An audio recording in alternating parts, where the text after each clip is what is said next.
Eileen asked cautiously. Are you leaving now? There is no reason for me to stay any longer, Kettle replied. The rest is up to you. It would be Eileen and Barbossa's decision whether to attempt diplomacy with the Ludian kingdom or to confront them with force. For Kettle, his mission had been clear: escort Eileen to the Denayan kingdom. Now that he had accomplished that and received his token of identification from the king, his task was complete. If you request my assistance in the future, I might accept the job, but for now, there's nothing left for me to do. From here on, the decisions are yours, he added. I see, Eileen murmured, lowering her head. Kettle observed her briefly before shifting the topic. What is Aaron doing? He's locked himself in his room, Eileen replied. He hasn't been eating, and he won't respond to anyone. From what I can tell, though, he seems fine. Eileen let out a faint laugh, though her words carried a bitter edge. Maybe he tried to end his life, only to come back to life again. Sorry, that was inappropriate. There's no need to apologize, Kettle replied. Eileen hesitated before speaking. Do you remember when I said I would personally reward you for your help? The mission had been more than just an escort. Because of her, the entire Ludian kingdom had become Kettle's enemy. Eileen had resolved to give Kettle anything he wanted in return for his assistance, even if that meant offering herself. However, she felt a wave of self-loathing at the thought. She believed that no one would want someone like her, a monster. She bit her lip, lost in her thoughts. You seem troubled, Kettle said, breaking her silence. Barbossa said that Parman, Aaron, and I were all human, Eileen began. She paused, her voice faltering. Yet Eileen's words trailed off as if she couldn't bring herself to finish. After a long silence, she finally asked, What am I? She wondered if she was truly a human, or if she was an unfeeling monster, incapable of understanding death. You believe yourself to be human, Kettle said plainly. But Adamant called me one of his kind. He wasn't wrong, was he? Eileen asked. Why does it matter? If you think of yourself as human, then you are, he replied. His tone wasn't one of comfort. It was as if he genuinely couldn't understand why she was agonizing over the question. Startled, Eileen looked up to him. Do you remember the ship of Theseus? Kettle asked. Yes, I do. What do you think the answer is to that paradox? Well, if the ship has been stripped down, it's not the ship of Theseus anymore, Eileen replied. She believed that someone replaced piece by piece couldn't retain its original identity. It merely carried the name. No, it's a paradox. There is no definitive answer. What matters is how the person hearing the story interprets it, Kettle said, shaking his head. He spoke as though the matter was simple. As I said before, I didn't know the Eileen from before. I only know the Eileen standing in front of me now. To me, you are Eileen. Whether you are human or not is a secondary matter.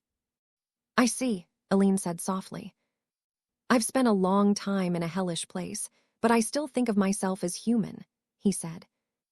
Eileen's eyes widened in surprise. You've experienced something similar. Kettle nodded. The white snowfield had tested him like nothing else. During his time there, it had been difficult to hold on to his values as a human being. He had even considered giving up and becoming just like the other barbarians to make life easier. However, Kettle had chosen to remain human, preserving his modern sensibilities despite everything. If you can't find an answer, then set a goal, Kettle suggested. You promised to reward me, didn't you? But you have nothing to give right now. So it's simple: survive and become successful enough to give me a proper reward. How could a monster like me do that? Eileen asked, her voice trembling. You can use that thing inside you. What? You're a human taken over by the anomaly. I'd say that's pretty unique. There is value in making use of that. Eileen couldn't hide her shock at how matter-of-factly he spoke. Excuse me. There's no single answer. You can live as a human, or you can embrace the anomaly that consumed your kingdom and become their princess. It's your choice, Kettle said calmly. Becoming the princess of the anomalies could be another path for her. She stared blankly at Kettle, stunned by his suggestion. She had never even considered using her transformed self. After a final farewell, Kettle left. Aline remained where she was, motionless as if frozen in time. I am, her voice trailed off as she spoke again. I am. She couldn't finish her sentence. Her eyes, however, stopped wavering. They grew calm, as though she had finally made up her mind. With newfound resolve, Aline stood up. The room was simple and unadorned. There were no extravagant decorations, jewels, or embellishments. However, the quality and polish of the furniture spoke of refinement. The bookshelf was crafted from solid wood, and every book on its shelves was bound in high-quality leather. In one corner of the room stood an expensive full-length mirror, its frame intricately carved. A woman, who appeared to be the owner of the room, sat in a chair. Her blue hair swayed slightly as she shifted. Her dark eyes, tinged with weariness, glanced over the documents spread out on the table. She rubbed her temple as if trying to stave off a headache. So, the conclusion is that you don't have the money to repay your debts, she asked. That's correct, the man standing in front of her replied with a firm nod. His confidence was unshaken. There was not a trace of shame or regret in his demeanor, and the woman found herself smiling involuntarily. How can you act so confidently when you can't repay what you owe? She asked, her voice tinged with amusement. I am the head of the great Diablo's family. I will not debase myself over mere money, the man declared. A typical noble might have admired his confidence and looked at him with respect, but the woman only smirked. And yet, it's because of this mere money that your family is on the brink of collapse, isn't it? The man's brow twitched in irritation. You're being quite rude. That's a sentiment I should be expressing, she replied, her tone unbothered as she flipped through the documents in front of her. The papers detailed the catastrophic state of the man's finances. The Diablo's family, she began, her voice calm and measured, incurred insurmountable debts from lavish banquets and extravagant spending, and to save your crumbling house, you borrowed a substantial sum of money. Yet, here we are, where did all that money go? We attempted to rebuild the family's fortunes, but our efforts failed, the man admitted. For someone speaking of failure, you don't seem particularly embarrassed, she said dryly. I am not someone who feels shame over failure, he said, his tone proud. It was certainly a noble's way of thinking, and perhaps his mindset was commendable in theory. However, the woman neither admired nor respected him for it. Failure, you say? She continued. Well, gambling and squandering your fortune to revive your family could be considered an attempt, albeit a disastrous one. I've even heard that when your servants tried to stop you, you beat them and drove them out. You, the man's face flushed red with anger, and he jabbed a finger at her. How dare you insult me? Insults are reserved for those who are worthy of them, she replied coldly. I am the head of the Diablo's family. A family on the verge of bankruptcy. Honor stems from wealth, power, and character, none of which you possess, she said, setting the documents down as though the conversation no longer interested her. The repayment deadline is 1 month. If you cannot repay the debt by then, the Diablo's family will be forfeited to us. After that, you will no longer have the right to use the name Diablos. Keep that in mind, she concluded. What? The man's eyes widened, his expression one of disbelief. The woman let out a small laugh. This was part of the contract from the beginning. You offered your family's name as collateral. Why are you acting so surprised now? She rang a bell, and the door opened to admit several guards. Now, please do your best to preserve your honorable family name, she said dismissively. You wench, do you think such tyranny will go unpunished? He spat, his face contorted in rage. I am merely acting in accordance with the will of the kingdom. If anyone here is guilty of tyranny, it is you, for failing to repay your debts, she replied without flinching. You madwoman! The man lunged at her, but the guards restrained him before he could get close. He struggled, but their well-trained strength kept him firmly in place. Milena Akasha, he bellowed, his face twisted with fury. You're nothing more than a disgrace to the Akasha family, a defiler of honor who has sullied it with money. It's no wonder you abandoned your parents, your siblings, and even the retainers who followed you into the demon realm. Even as he hurled insults at her, Milena's expression didn't change. The man continued to rant, but he was soon dragged out of the room. One of the guards returned shortly after and asked cautiously, "Are you okay?" "Yes," Milena replied calmly, picking up the documents on her desk. "What's the next item on the schedule?" "You need to inspect the property that was offered as collateral. It's about a 20-minute walk from here," the guard replied. "Let's handle it immediately. Lead the way," she said, rising from her seat. Her expression remained composed and unchanging from beginning to end. The wide boulevard buzzed with activity. As a barbarian walked through it, the crowd reacted instinctively. People flinched and stepped aside, widening the distance between themselves and the imposing figure. Most avoided meeting his gaze, some lowering their heads as if afraid to draw his attention.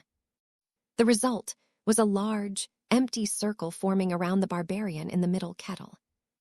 "Oh, it's so spacious," Kettle remarked, marveling at the space he had inadvertently created. "This is the capital, huh?" he thought to himself. The streets were remarkably clean, and compared to the citizens of the Barkan estate, the people here wore much neater and more orderly clothing. The buildings, too, were a step above, larger and more varied in design. Merchants on the streets displayed a dazzling array of goods, many of which seemed exotic and unusual. Not bad, he mused. The Barkan estate was certainly impressive, but much of it still operated in a rough, unorganized manner. It felt more like a larger village than a proper city. This place, however, was different. It was a well-planned city that functioned systematically, much like a modern metropolis back on Earth. Yet it didn't lose its distinct fantasy charm. It was a blend of structured order and fantastical atmosphere. Although the Barkan estate's rugged, fantasy-esque vibe had its appeal, this city's unique flavor was satisfying in its own way. Kettle wandered through the streets, taking in the sights with a sense of delight. "Hey, you." His exploration was interrupted by a voice. Turning, he saw a group of guards approaching him. Clad in armor and armed with spears, they wore expressions of wariness. "Do you have any form of identification?" one of them asked. "This makes the third time already," Kettle said with a chuckle, pulling out the token he had received from King Barbossa. In just 20 minutes of walking through the capital, he had already been stopped by guards 3 times. Though it could have been annoying, Kettle found it amusing. After all, it confirmed that the capital wasn't as chaotic or lawless as he might have expected in a fantasy world. He handed over the token, and the guard's eyes widened as he examined it. "W what?" "Is everything in order?" Kettle asked casually. "Yes, it's been verified, but..." The guard's gaze flicked back and forth between the token and Kettle. The barbarian's presence was enough to make most uneasy, but the token seemed to elicit a different kind of tension. After a long pause, the guard handed the token back, his hands trembling. "Here you go," he stammered before hurrying away. Kettle looked at the token in his hand, his curiosity piqued. Why does everyone react like that when they see this?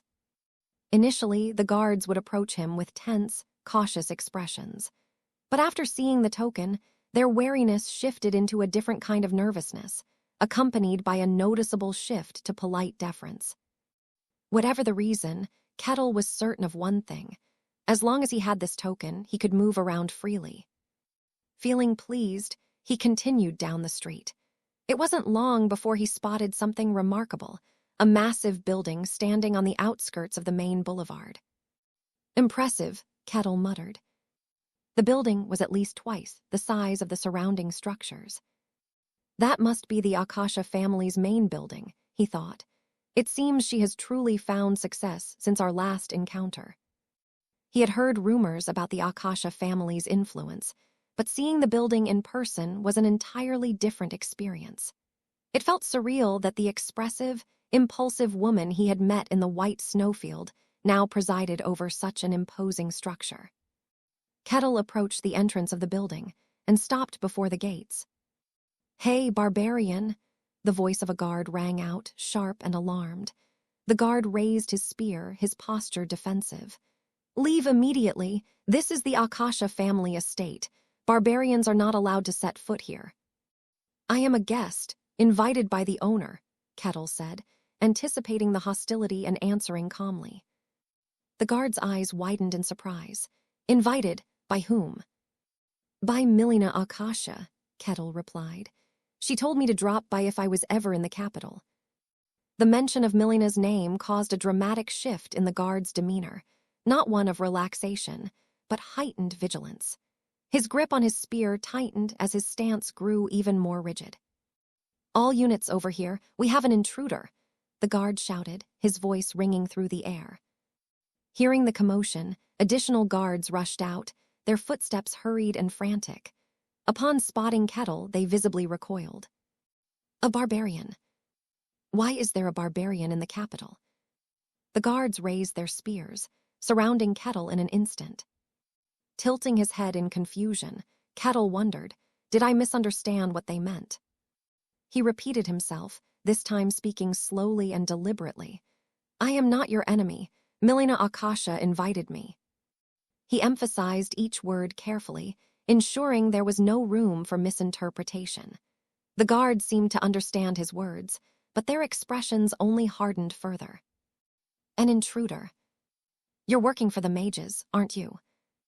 "No, I'm being honest," Kettle replied, exasperated. "Don't make me laugh.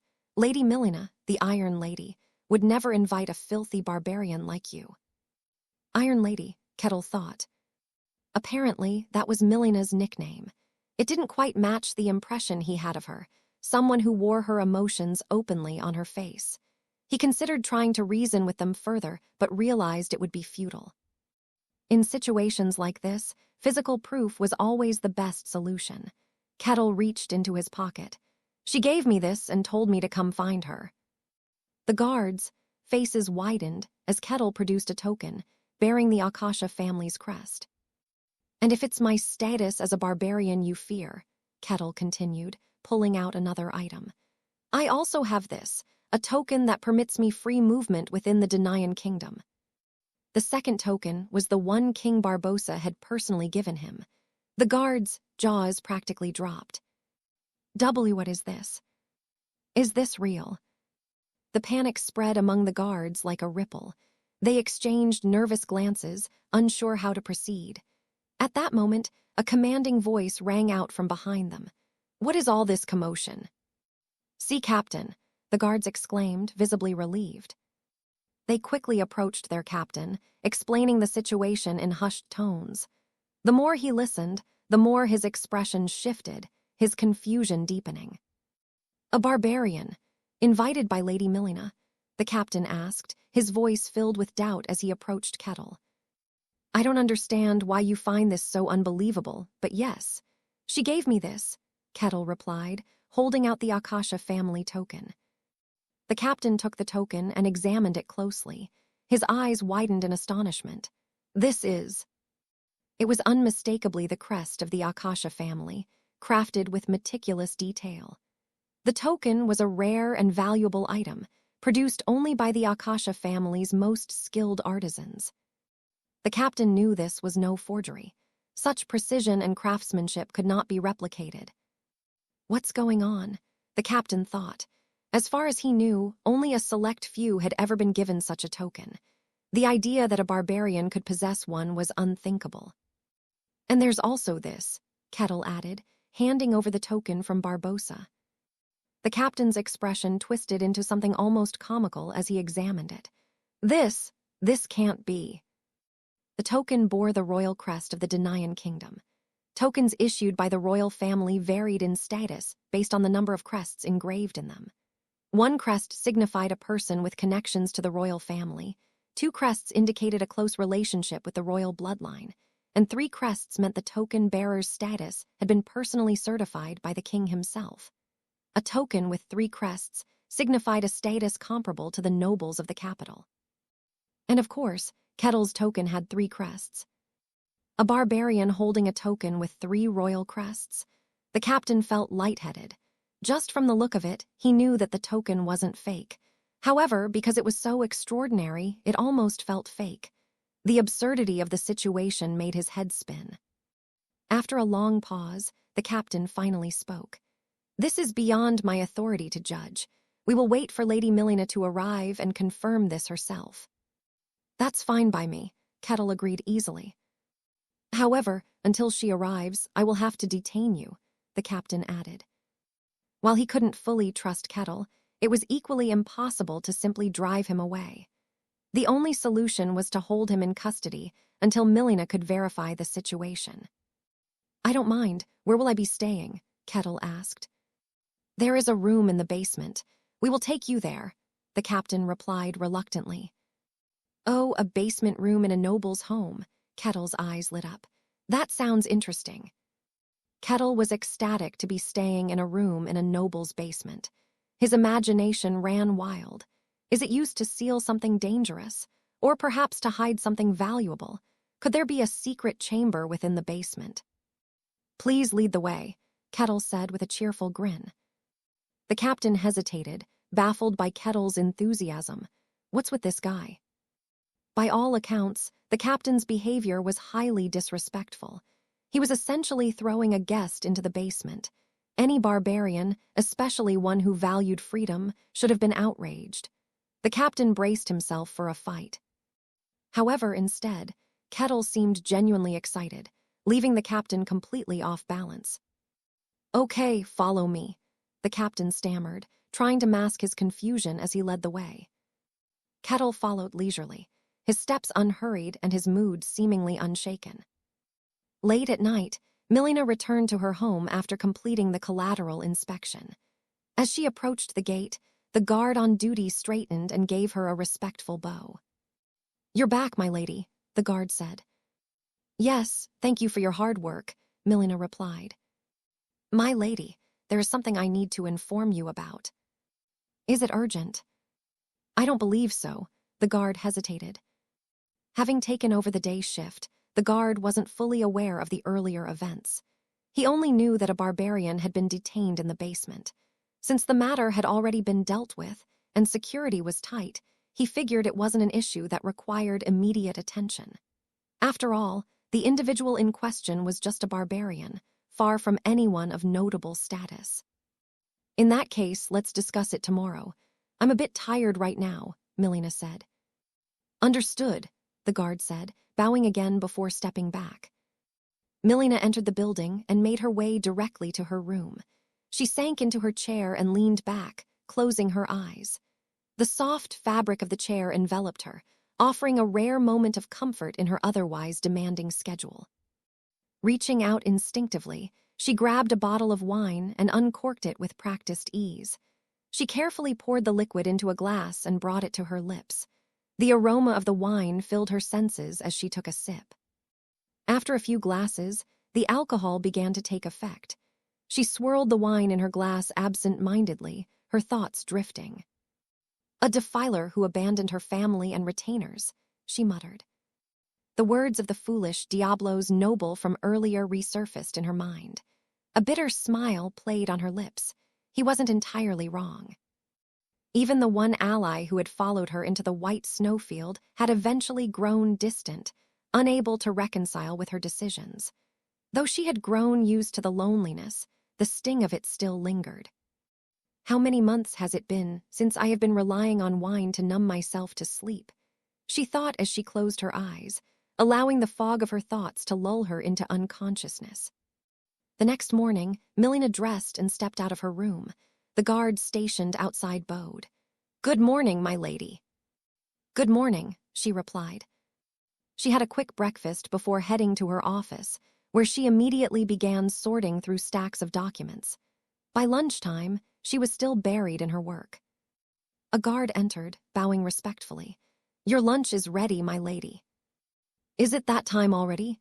"Thank you," she said, setting aside her paperwork and rising from her chair. After lunch, she returned to her office and resumed her tasks, spending several more hours diligently processing the mountain of documents. When evening arrived, another guard appeared. "Dinner has been prepared, my lady," the guard said. Thank you, I'll be right there, she said, standing up and following the guard. As they walked, a thought suddenly came to her. Now that I think about it, did Malik say he had something to tell me yesterday? She had completely forgotten about it. The guard accompanying her seemed to recall as well, nodding. Ah, yes, someone came to see you, the guard said. Someone came to see me. Was it someone who owed me money? Milena asked. No, my lady. Then, was it a family member? No, not that either. Milena's expression grew puzzled. Who was it then? The guard began explaining what had happened yesterday, and as he spoke, Milena's face turned pale. Milena ran through the corridors, her composure entirely forgotten. Normally, she would have maintained her dignity, opting for a brisk walk instead of sprinting. However, this time, she didn't have the luxury of maintaining appearances. No, she thought, it can't be. It has to be a misunderstanding. She repeated these reassurances to herself as she rushed toward the basement room. Arriving at the door, she was met by a startled guard. Lady Milena. Move aside, she ordered sharply. The guard quickly stepped out of her way. Milena threw open the door and froze at the sight inside. Sitting in the room was a barbarian. Oh, Milena, it's good to see you again, Kettle said with a casual smile. Milena's expression crumbled immediately. Her face drained of color, and she bowed deeply. My deepest apologies, Lord Kettle.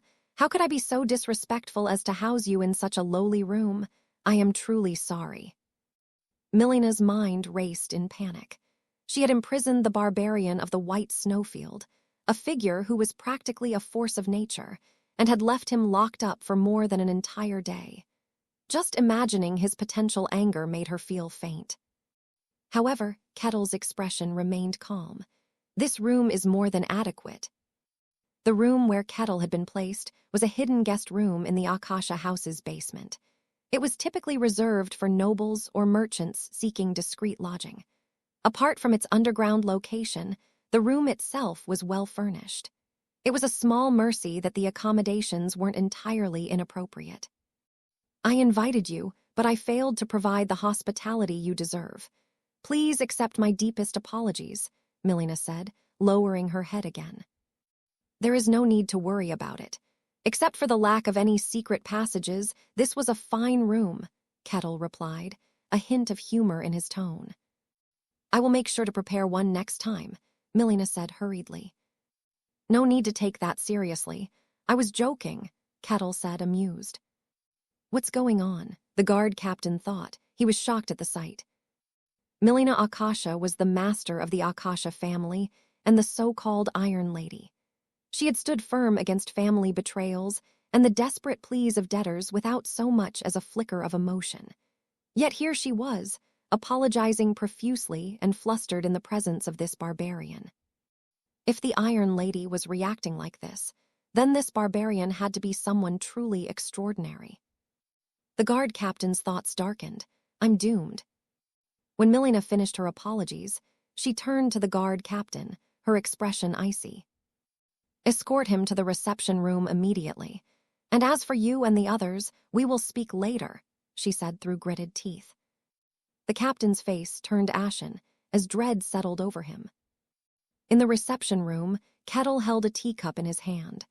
The pleasant aroma wafted through the air, and as he took a sip, his face softened in satisfaction. Excellent tea, he said.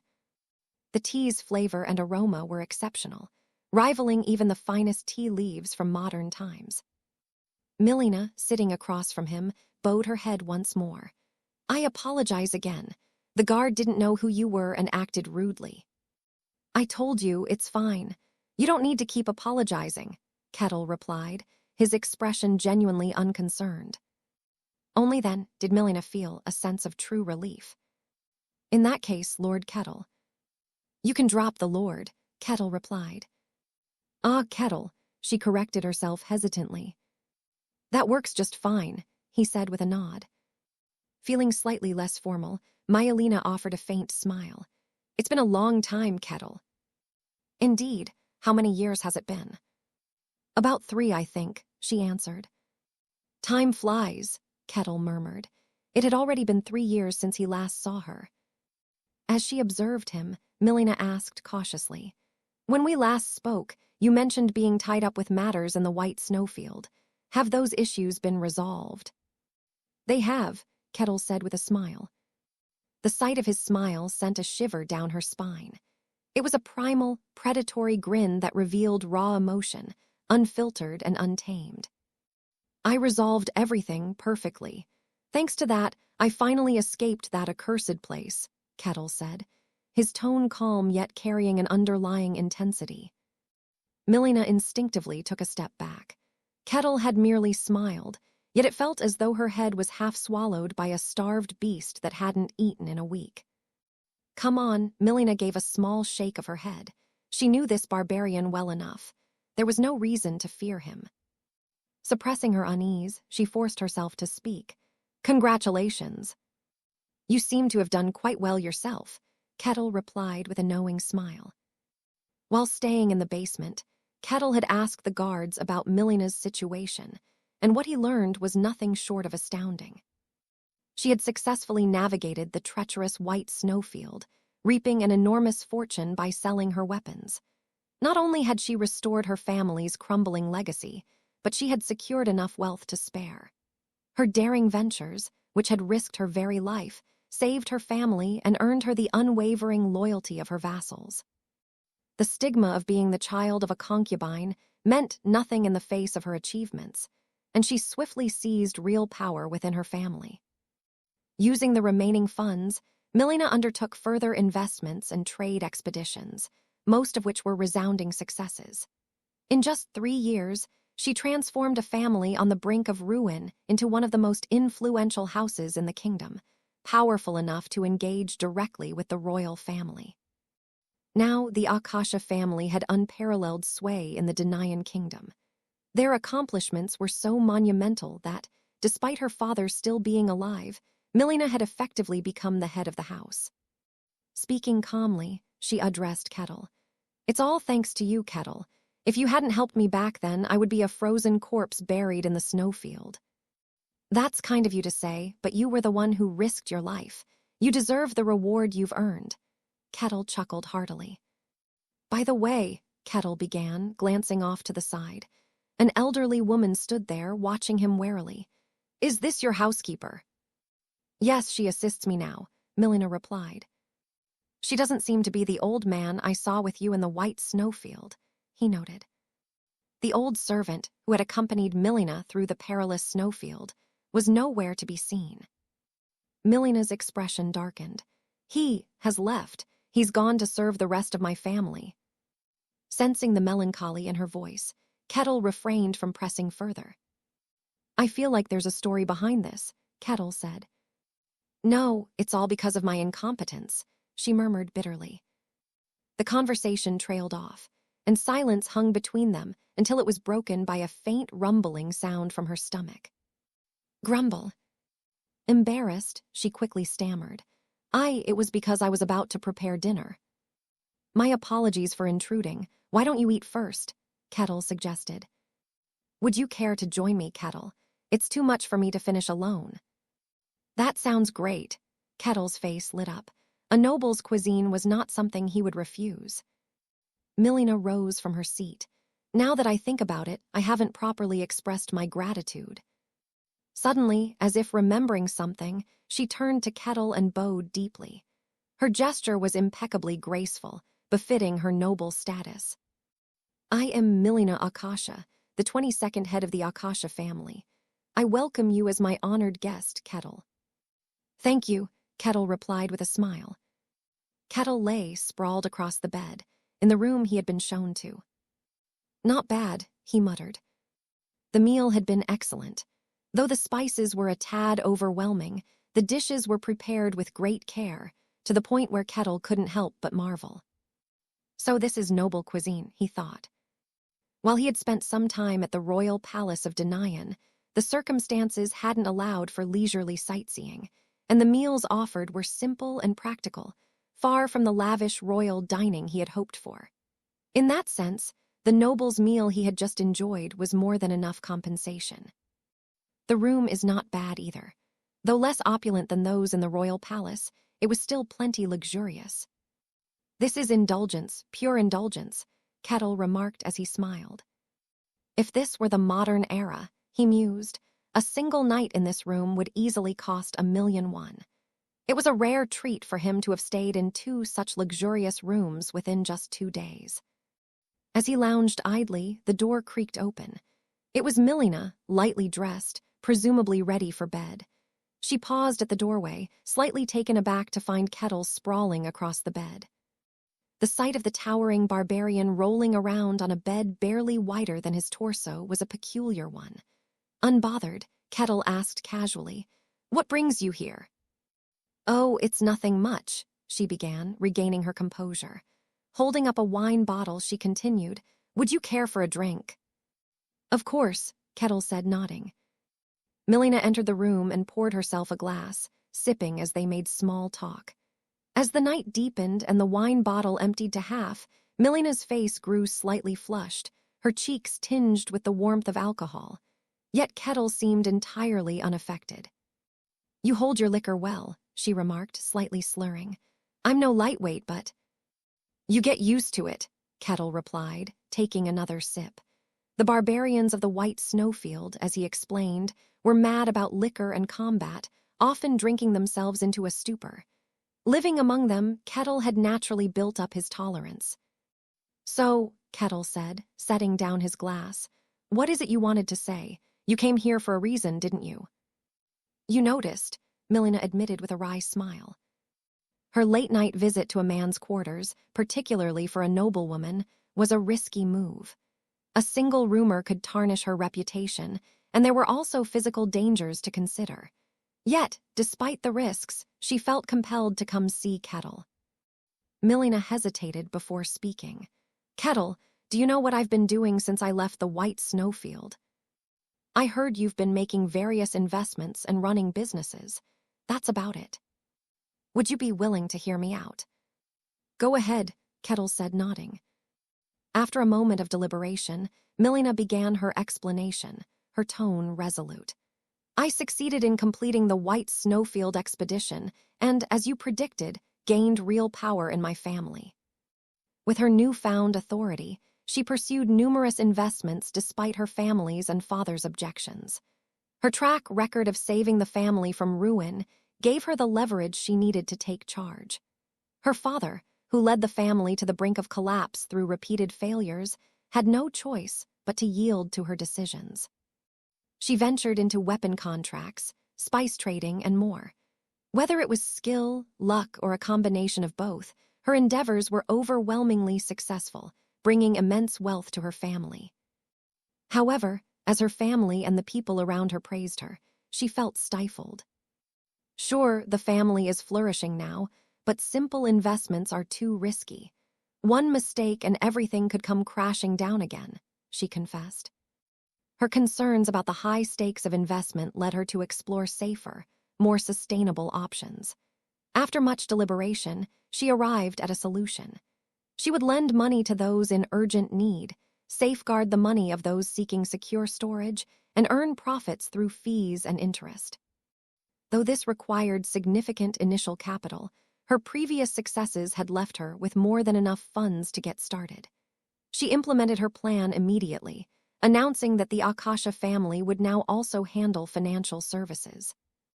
In just 3 months, she achieved unparalleled success, surpassing even her previous accomplishments. The family's influence grew exponentially. "I've built my success by buying and selling money," Milena concluded, her gaze uncertain as she looked at Kettle. "What do you think of my choices?" Kettle, the barbarian who had always seen through her, was the only one she could turn to for an honest opinion. Barbarians notoriously despised those who traded in money. Milena's lips quivered nervously at the thought that Kettle would think the same. His response was unexpectedly nonchalant. Why should it matter? His light-hearted tone instantly dispelled her anxiety, and Milena's expression faltered. "Why doesn't it matter? I heard you've obtained the king's approval. Is that correct?" "Yes, I met with His Majesty and received his consent." "Then there's no issue." Trading money was no different from running a sketchy loan business, or so some might argue. Yet, with the kingdom's approval, it was far from questionable. It was a legitimate bank. Her family is like the Rothschild family, Kettle thought. That legendary family, wielding unfathomable wealth, had started similarly as merchants before creating banks. The Akasha family seemed to be following the same path. I wonder if the Rothschild family also started like this, he thought. At that moment, Kettle realized he might be witnessing the inception of a family that could one day hold the wealth of the world in its hands. Do you think I'm filthy or dishonorable? Milena asked hesitantly, biting her lip. Some might see you that way, Kettle replied with a shrug, but I don't think too much of it. It was said that in medieval times, people loathed and despised those who traded in money. Literature from that era frequently portrayed merchants as villains. However, Kettle was a man of modern sensibilities. Unless Milena had been a predatory moneylender, there was nothing to despise about a banker operating with the kingdom's approval. You lend money to those who need it and safeguard it for those who don't. What is there to hate? You're simply doing your job, Kettle said. All right. Milena's voice rose slightly, trembling with a mix of relief and emotion. Ever since she entered the banking industry, her family had accused her of tarnishing the Akasha family's honor. They had left her, one after another, condemning her for being consumed by greed. Even those who had once stood by her, like the old man who had risked his life alongside her in the white snowfield, had failed to understand her and abandoned her. She had no one left by her side. She told herself she was doing the right thing. Taking dangerous risks for the sake of family honor only invited disaster if things went wrong. What she was doing was the correct choice. She believed this with all her heart, because if she didn't, she feared she would crumble. The title of Iron Lady that people had given her wasn't just a reflection of her strength, but a testament to the walls she had built around her heart to shield herself. However, it was still hard on her. What she truly wanted was for someone, just one person, to understand her. And now, Kettle had given her the words she longed to hear. Looking back, Kettle had always been like this. Back then, too, he had been the only one to see through the feelings she kept hidden from everyone else. He was her only confidant. Tears welled up in Milena's eyes and began to spill over. The elderly woman walked down the dimly lit hallway, her face etched with worry as she held a lantern. Will Lady Milena be all right? She thought. Milena had instructed her not to come looking for her, saying she planned to visit the guest's room. However, the elderly woman couldn't help feeling uneasy. Reluctantly, she trod softly toward the room where Kettle was staying. As she got close to the room, she heard the sound of a woman's voice, tearful and shaky. The elderly woman froze in place, her expression hardening. Then, in a panic, she rushed forward and grasped the doorknob. Just as she was about to fling the door open, voices from inside made her hesitate. I'm telling you, everything I have done was for the family. If just one investment goes wrong, we will lose everything and be left destitute. Continuing down that path would have been madness, don't you think? Milena said. Yes, I think so. People who borrow money and don't even pay it back, yet still talk about honor. Honor. If that's so important, they should repay their debts before preaching about it. Don't you think that's shameless? It is shameless. That's exactly it, Kettle. You completely understand me. I'm only agreeing with what you're saying. The elderly woman, her hand still on the doorknob, froze. What am I hearing? For a moment, she doubted her own ears. She considered the possibility it might not be Milena inside the room, but the voice was unmistakable hers. Milena Akasha, who had led her family to its current heights without a single visible crack in her composure, was now venting her frustration, drunkenly, no less. And she was doing it in front of a barbarian of all people. The elderly woman felt a wave of confusion wash over her. In the end, she couldn't bring herself to do anything. Slowly, she released her grip on the doorknob and stepped back. I didn't hear anything, nothing at all. Resolving herself, the elderly woman turned away and left. The next morning, Milena showed up looking like she'd seen a ghost. "Looks like you're up. How's the hangover?" Kettle greeted her with a smirk. "I'm fine." Unfortunately for her, she wasn't the type to forget things just because she had a little too much to drink. And this morning, that trait wasn't doing her any favors. She remembered everything. She had spent hours pouring her heart out to Kettle, complaining how hard her life was. "I'm sorry. I can't believe I showed you such a shameful side of me," Milena said. Normally, this never happened. She was always composed, even when drinking. On rare occasions when she had too much, she still managed to hold herself together. However, something about this barbarian had disarmed her. She had let her guard down, and before she knew it, she'd turned into a full-on drunken mess. Kettle, however, didn't seem fazed in the slightest. "Don't worry about it. I'm used to hearing people ramble when they're drunk. If it bothers you, I can pretend it never happened." "That would be appreciated," Milena stammered, bowing her head so low it nearly hit the floor. After a moment, she straightened up, clearing her throat and smoothing her dress as though trying to erase last night from existence. Her flustered demeanor brought a chuckle to Kettle's lips. "What's next for you, Kettle? Do you have some grand goal in mind?" Milena asked, eager to change the subject. "Not really. If anything, I'm just here to sightsee." "Sightsee," she echoed, surprised. "The Denayan Kingdom is a powerhouse, isn't it? I figure there must be plenty of interesting things to see." "Well, yes, that's true," Milena nodded. The Denayan Kingdom wasn't just strong, it was one of the strongest. Its military and economy were on par with the combined strength of 2 or 3 average kingdoms. "Exactly. I came to see you, sure, but I also wanted to explore. There's probably plenty here to keep me entertained," Kettle said, his tone almost playful. He could not wait to see all the interesting things inside the kingdom. Milena paused, clearly thinking something over. Then, after a moment of hesitation, she asked, "Do you have a place to stay?" "Not really. I was planning to find a nearby inn." "In that case, would you like to stay at my house?" Kettle's eyebrows shot up. "I'd like that, but are you sure?" "Yes." Milena's nod was firm, her voice steady. "Please think nothing of it. It's the least I can do." "Well, in that case, I'll gladly accept," Kettle said, visibly pleased. He hadn't saved Milena expecting anything in return. Back then, he had just been out for a stroll, trying to escape his insufferable tribe for a while. Running into her caravan had been sheer coincidence, and approaching her had been little more than curiosity and a desire for conversation. He never imagined that a chance encounter with a caravan in the white snowfield could lead to him invited to stay at a noble's home. She is like a grateful soul repaying kindness, Kettle thought. Whatever the case, it was a win for him.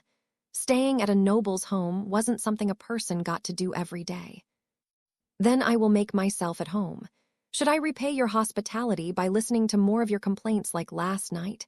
Kettle teased, a mischievous glint in his eyes. Milena's face turned red. "No, that won't be necessary." "It's just a joke. But seriously, if you need anything, don't hesitate to ask," Kettle said. "Thank you, but I'm fine," Milena replied, stealing a glance at him. When she had first met him in the white snowfield, her motives hadn't been entirely pure. She had wanted to bring him to her side.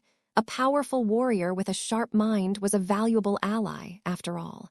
She thought she could appeal to his desire for worldly goods. However, now things had changed. Kettle wasn't like the others. He didn't look down on her, didn't sneer or criticize her actions. His gaze was calm, neutral, and free of judgment. And that neutrality put her at ease in a way she hadn't felt in years. Having Kettle by her side was comforting. Just his presence made her feel steady. "You're welcome to stay as long as you'd like," Milena said softly. "If you ever want to leave, just let me know." Then she hesitated, her words trailing off. Kettle raised an eyebrow, mused. "Go on, just say it." "It's kind of a strange request, but if it's not too much trouble, would you mind keeping me company from time to time?" "Of course," Kettle said with a grin. "I'd be happy to." Kettle decided to stay at the Akasha family's home for the time being. Milena, ever the gracious host, told him to rest comfortably and left for her office. However, as she sat down at her desk, her expression grew grim.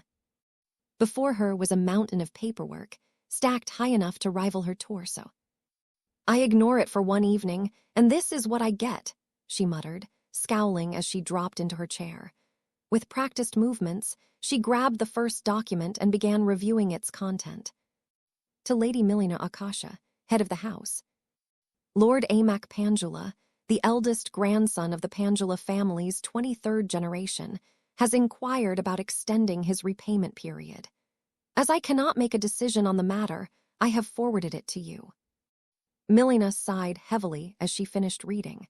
Most of the documents had the same content. The Akasha family didn't lend money to just anyone.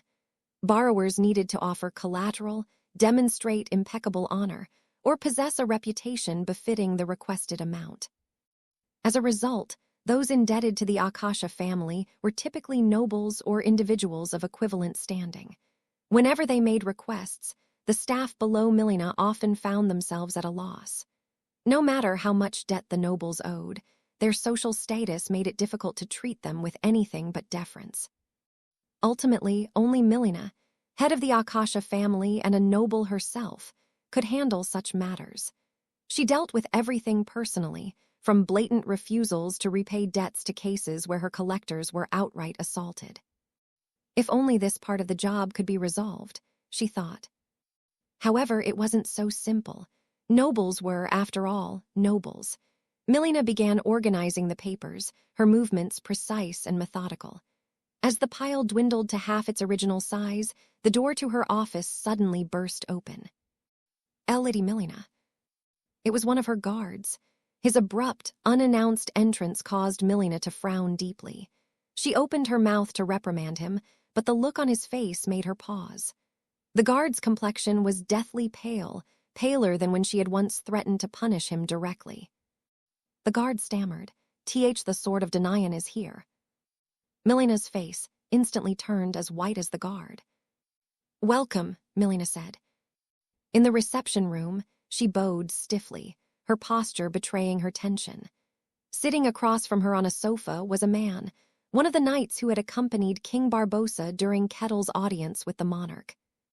It was the knight who had tried to intimidate Kettle, only to be left flustered when Kettle brushed off his threats without a care. Even as Milena offered her respectful bow, the man remained seated, leaning back against the sofa with a casual nod. His demeanor, far from what one would expect when addressing a noble, was outright rude, but Milena didn't dare call him out on it. It wasn't just her. No noble in the Denian kingdom would dare question this man's behavior. The man spoke, his tone calm yet commanding. "There is no need for all the formalities. I'm here unofficially." "Is that so?" Milena forced a smile, though it lacked warmth. Her mind was racing. Why is he here? Sitting before her was none other than Swordmaster Maximus, the Sword of Denian, a figure regarded as the kingdom's strongest swordsman and one who reached the realm of Swordmaster. His strength was said to transcend the limits of humanity. If Maximus wanted to destroy her family, she knew there was nothing she could do to stop him. He could single-handedly wipe out an entire estate if he wished. But why has someone like him come here? Milena thought. She gulped as she began to speak. "What brings you here today?" Maximus was a direct extension of the king's authority. His presence here meant one thing. He was acting on the king's orders. However, she could not think of a reason that would allow the king to send Maximus to her home. "I hear you have a barbarian guest," Maximus said, his piercing gaze fixed on her. Yes, that's correct," Milena replied hesitantly. How does he know about Kettle? She wondered. Is he here to demand that I expel Kettle, or worse, banish him outright? It was a very possible scenario. Barbarians weren't exactly welcomed with open arms. As this thought crossed her mind, Milena's expression darkened slightly. Maximus's sharp gaze caught the flicker on unease in her eyes. "You're mistaken if you think I'm here for something like that," Maximus said, his voice tinged with irritation. His expression showed how much he hated having to explain himself. "Treat the barbarian well," Maximus said, his words measured. That's an order from His Majesty. What? Milena froze, completely caught off guard by the unexpected command. She blinked, trying to process what she had just heard. Treat Kettle well, she repeated in her mind. That's the king's order. May I ask why? She ventured cautiously. I don't know, Maximus replied bluntly, clicking his tongue in frustration. I don't understand why His Majesty would give such an order, but orders are orders. I see, Milena said quietly, her surprise deepening. Even Maximus, the Sword of Denian, didn't know the reason. That could only mean one thing. No one knew the king's motives except the king himself. I will follow the order, Milena said, nodding. In truth, she had already planned to treat Kettle well, so this changed little for her. Maximus studied her for a moment before speaking again. How do you know the barbarian? Well, Milena hesitated, scrambling for an answer. I met him during one of my trade expeditions. He helped me back then. A barbarian helping someone. Well, that's new. Maximus raised an eyebrow, clearly skeptical. He is not like most barbarians, Milena added quickly. Well, it doesn't matter. Just make sure you treat him well. And as a token of goodwill, I will grant you one thing. Excuse me, Milena's eyes widened in surprise. You can use my name, Maximus said nonchalantly, leaning back in his seat. Milena stared at him, stunned. I've heard enough to know you're dealing with troubles caused by those idiot nobles, Maximus continued, his tone laced with irritation. So you know about that, Milena muttered. Even if the kingdom supports you, it's not like those fools will listen easily. But if you invoke my name, things should go a lot smoother. Consider it my gift to you, Maximus said. That would certainly make things easier, Milena admitted, though she couldn't hide her lingering confusion. Using Maximus's name was no small thing. It wasn't just an endorsement.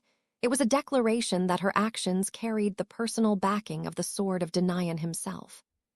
With his name attached, even the most stubborn nobles would back off. The fear of incurring Maximus's wrath would ensure that. But why? Why would the king's order to treat Kettle well be so important that Maximus himself would extend such an offer to me? Milena thought. Without further discussion, Maximus departed as abruptly as he had arrived. It was clear that his only purpose in coming here was to deliver the king's command. As the door closed behind him, Milena sat in silence, her thoughts a whirlwind. Just who is Kettle, really? She muttered under her breath, her thoughts consumed by the mysterious man.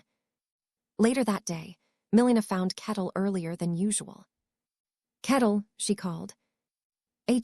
Finished already. That was quick, he replied, lounging casually. It wrapped up faster than expected. By the way, can I ask you something? Sure, what's on your mind? You mentioned you used to work as a mercenary, right? Kettle nodded.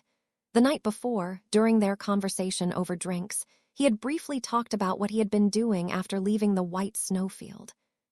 I worked in a place called the Barcan Estate. Good people there, Kettle said, his tone turning a little nostalgic. What exactly did you do there? Milena asked carefully, her curiosity piqued. The great swordmaster Maximus had personally come to her house, carrying a direct order from the king. For someone like him to move on a matter involving Kettle meant that whatever Kettle had done was no small feat.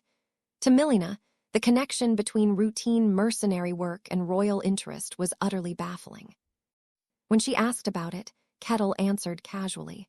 I just did the usual mercenary jobs, clearing dungeons, patrolling villages, escorting people. I see, Milena said, though her confusion lingered. His description sounded far too ordinary to warrant the involvement of a swordmaster. The more she thought about it, the more questions arose, but this was a matter tied directly to the king. It was not something she could, or should, dig into further. Shaking off her curiosity, she forced herself to move on. I was just curious. Now that we have finished here, let me show you around. Is there anything specific you like to see? Milena asked. Something specific, Kettle repeated, rubbing his chin thoughtfully. After a moment, he nodded. Your family's involved in a lot of different work, right? Of course, We're a merchant family. I'd like to see how those operations work. You mentioned running a bank. Let's visit that too. The bank, Milena blinked, momentarily caught off guard. Are you sure that's what you'd like to see? Why wouldn't I? Kettle asked, raising an eyebrow. No reason. If that's what you want, I will take you there, she said, regaining her composure. Milena led Kettle to a large, bustling building in the heart of the main street. Inside, workers were busy processing documents, while customers sat at counters discussing transactions with staff. Oh, wow, Kettle murmured, his eyes lighting up with interest as he took the scene. So this is the bank, Milena explained. Even non-nobles can borrow or deposit money here, though it's not open to just anyone. Customers have to meet specific requirements, like proper identification or sufficient credentials, to use our services. Despite the restrictions, the bank attracted a steady flow of customers, drawn by its appeal and reputation for reliability. Kettle's gaze swept across the room, observing the orderly flow of activity. The setup feels surprisingly modern, Kettle thought, noting the structured counters and systematic approach. Yet the medieval attire of the customers gave the place an odd, fantastical charm, like a strange blend of modernity and fantasy. Milena, meanwhile, observed Kettle with a mix of curiosity and amusement. Throughout the day, she took him to various locations. Most were functional workplaces, offices, trade hubs, and warehouses where her employees handled the family's diverse operations. Are you actually enjoying this? Milena asked, her tone skeptical. It's interesting enough, Kettle replied, a faint smile playing on his lips. His sincerity left Milena baffled. The places she showed him were utterly mundane, the kind of quiet, slow-paced environments that might bore even ordinary people. Yet here was Kettle, a barbarian, seemingly fascinated by it all. Why does he find this entertaining? She wondered, unable to hide her confusion. After some time spent touring the different operations, Kettle finally remarked, "Your family really does a lot." Well, even though we've branched into banking, we're still a merchant family at heart. We haven't given up on our original trades like selling and trading goods, Milena explained. Banking had been her way of diversifying their income with less risk, but the Akasha family still maintained their traditional business operations. Eventually, Milena led Kettle away from the main streets to a quieter part of the capital. They stopped in front of a steel-reinforced building tucked into a secluded corner. Ah, Lady Milena. The guards stationed at the building straightened in surprise upon seeing her and Kettle. They quickly stepped aside as Milena approached with a key in hand. The heavy locks clicked open, one after another, revealing a door far more secure than the others they had encountered that day. This place seems well protected. Do you store something valuable here? Kettle asked, intrigued. Yes, Milena replied. This place holds items that are particularly significant to me. With a creak, the door swung open, and Milena led Kettle inside. She flicked a switch, illuminating the space with soft light from overhead lamps. It's an armory, Kettle remarked, his tone tinged with admiration. The room was filled with rows of meticulously maintained weapons, their polished blades and intricate designs gleaming under the light. The dark walls gave the space an austere, almost reverent atmosphere. Milena gestured to the collection. These weapons saved our family. After I crossed the white snowfield, I sold arms to kingdoms at war with the Empire. The profits from those deals allowed me to rebuild our crumbling home. Since then, the Akasha family had continued to pour resources into weapon production and trade. This particular room housed some of their finest and most unique creations. Huh, Kettle said, as his eyes landed on a sword with an intricately designed hilt. The blade shimmered like silver ice. Mind if I take a closer look at this one? Go ahead, she replied. Kettle picked up the sword, testing its balance in his hand. The sharp edge caught the light as he tilted it, and the weight felt just right in his grip. The craftsmanship on this sword is excellent, he remarked, a note of admiration in his voice. The weapons stored in the armory were leagues above anything Kettle had seen elsewhere. Even the gear used by the knights of the Ludian kingdom paled in comparison. The only weapon he had encountered that rivaled these was the sword wielded by Swordmaster Kine. As Kettle scanned the room, he noticed that most of the other weapons were on par with the blade he held. "We contracted some of the most skilled craftsmen in Denayan Kingdom to forge these," Milena explained. "These weapons are the result of their combined expertise and effort. Each one is truly unique." Every weapon in the room was worth enough to shake the foundations of a lesser noble family. The Akasha family, however, had the wealth and influence to maintain an entire armory filled with these extraordinary creations. "If you'd like, you may have one as a gift," Milena said casually, as if handing out a simple trinket. "It's a tempting offer," Kettle replied, patting the axe hanging at his waist. "But I already have this. I doubt I'd use anything else. Still, I appreciate the thought." "That's the axe I saw back in the white snowfield, isn't it? It must be a remarkable weapon." "It is," Kettle said with a grin. "It's never failed me once." Milena's interest piqued. She knew Kettle came from the white snowfield, a place filled with monstrous creatures like the white serpent. If his axe remained unscathed after such battles, it had to be something extraordinary. "Would you mind if I take a closer look at it?" Milena asked. "Go ahead," Kettle said, handing over the weapon. Milena took the axe but nearly dropped it in surprise. It was far heavier than it looked, easily twice as heavy as she had expected. Struggling slightly, she managed to get a firm grip and began examining it. "This," Milena muttered. At the base of the axe's handle, a jet-black gemstone was embedded. The stone's peculiar color and luster immediately caught her attention. It didn't look fake, nor did the craftsmanship. The handle and blade were equally black, their surfaces etched with intricate carvings that spoke of a master artisan's touch. She ran her finger over the blade's edge. "It's incredibly hard." This wasn't just a sharp weapon, its durability was exceptional. She had no doubt it could withstand even the heaviest blows without so much as a scratch. What kind of ore was used to make this? She wondered. As she examined the connection between the blade and the handle, she noticed a distinctive symbol engraved there. What is this emblem? Milena prided herself on her extensive knowledge. As a merchant, she had dealt with goods from countless nations and eras. She was familiar with historical and obscure markings, yet this symbol was entirely foreign to her. This axe wouldn't be out of place as a national treasure or ancient artifact. "Where did you find it?" Milena asked, her curiosity evident. "I dug it out of the snow. I picked it up thinking it'd do for a temporary weapon, but it turned out to be far better than I expected. I've been using it ever since. Do you recognize the symbol?"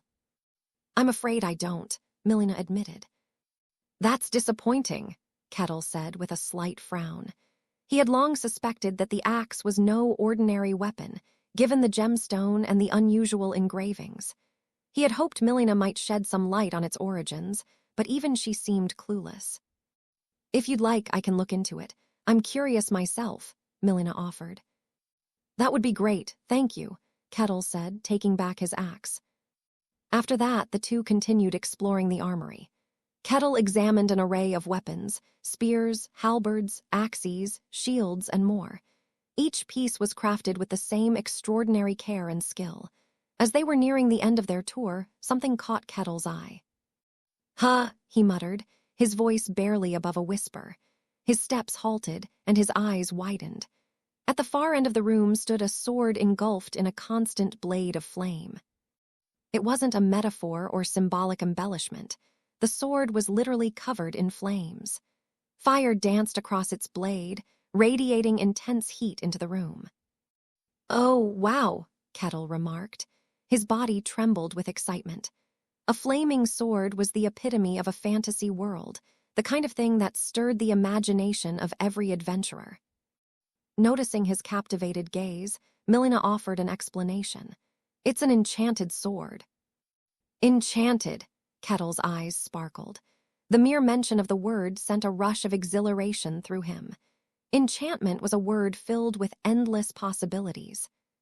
As she watched him marvel at the weapon, Milena tilted her head slightly. "Would you like it?" "Are you serious?" Kettle asked, his voice tinged with disbelief.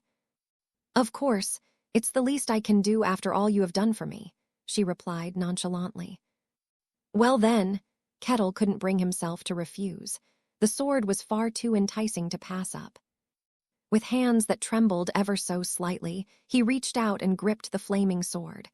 The fiery glow flared up, and the heat seemed to intensify around him. Flames licked at the steel as though they were consuming it as fuel, yet the weapon remained whole. "Oh!" Kettle was completely enthralled. He was reminded of his childhood days learning kendo. The feeling of holding his first wooden training sword paled in comparison to the sheer awe he felt now. This was a weapon straight out of legend. Milena, however, watched him with a puzzled expression. "Doesn't it feel hot?" she asked cautiously. The sword wasn't just for show, it was actually burning. Flames engulfed not just the blade, but the hilt as well, radiating heat that even Milena could feel from where she stood. Yet Kettle held the weapon barehanded, as if the flames didn't exist. Any normal person's hand would have been scorched to ash by now. "I'm fine," Kettle said, waving off her concern. Then, glancing at the weapon, he asked, "Are you sure I can keep this? It seems like it's worth a fortune." "It's fine," Milena replied with a small shrug. "Honestly, it's not very practical." She explained that the flaming sword had been one of her early experiments with enchantment. Back then, she had commissioned an alchemist to create a sword wreathed in fire. The result was the very weapon in Kettle's hands, and Milena had been delighted with its appearance, at first. But she soon discovered a glaring flaw. The sword was quite literally impossible to hold.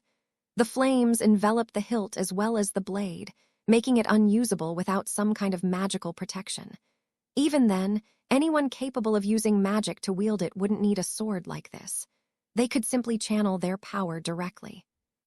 When she had confronted the alchemist about it, demanding to know why she hadn't accounted for this issue, her response had been blunt.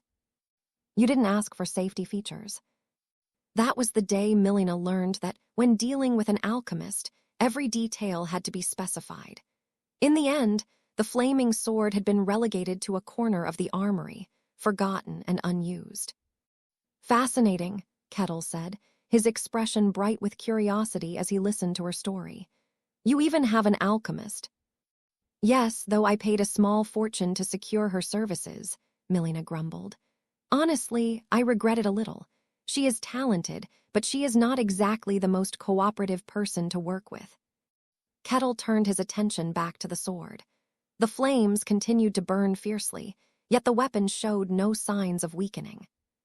"It doesn't even need fuel," he mused. Even after years of neglect, the flames burned as fiercely as the day the sword was forged, showing no signs of fatting. The sword seemed to defy the very laws of thermodynamics. Upon closer inspection, Kettle noticed that the blade was inscribed with strange symbols. The words were unfamiliar, their meaning beyond understanding. Could these inscriptions be the catalyst for the enchantment? Kettle thought. The very concept of alchemy was thrilling for Kettle. His mind raced with questions, his curiosity growing stronger. "What kind of person is this alchemist?" Kettle asked. "She is eccentric, but brilliant," Milena replied. "She is probably the best alchemist in the Denayan kingdom." With a small smile, she added, "This is the woman who has turned ordinary individuals into transcendent warriors. She's no ordinary talent." "What?" Kettle's eyes widened. "Is that really true?"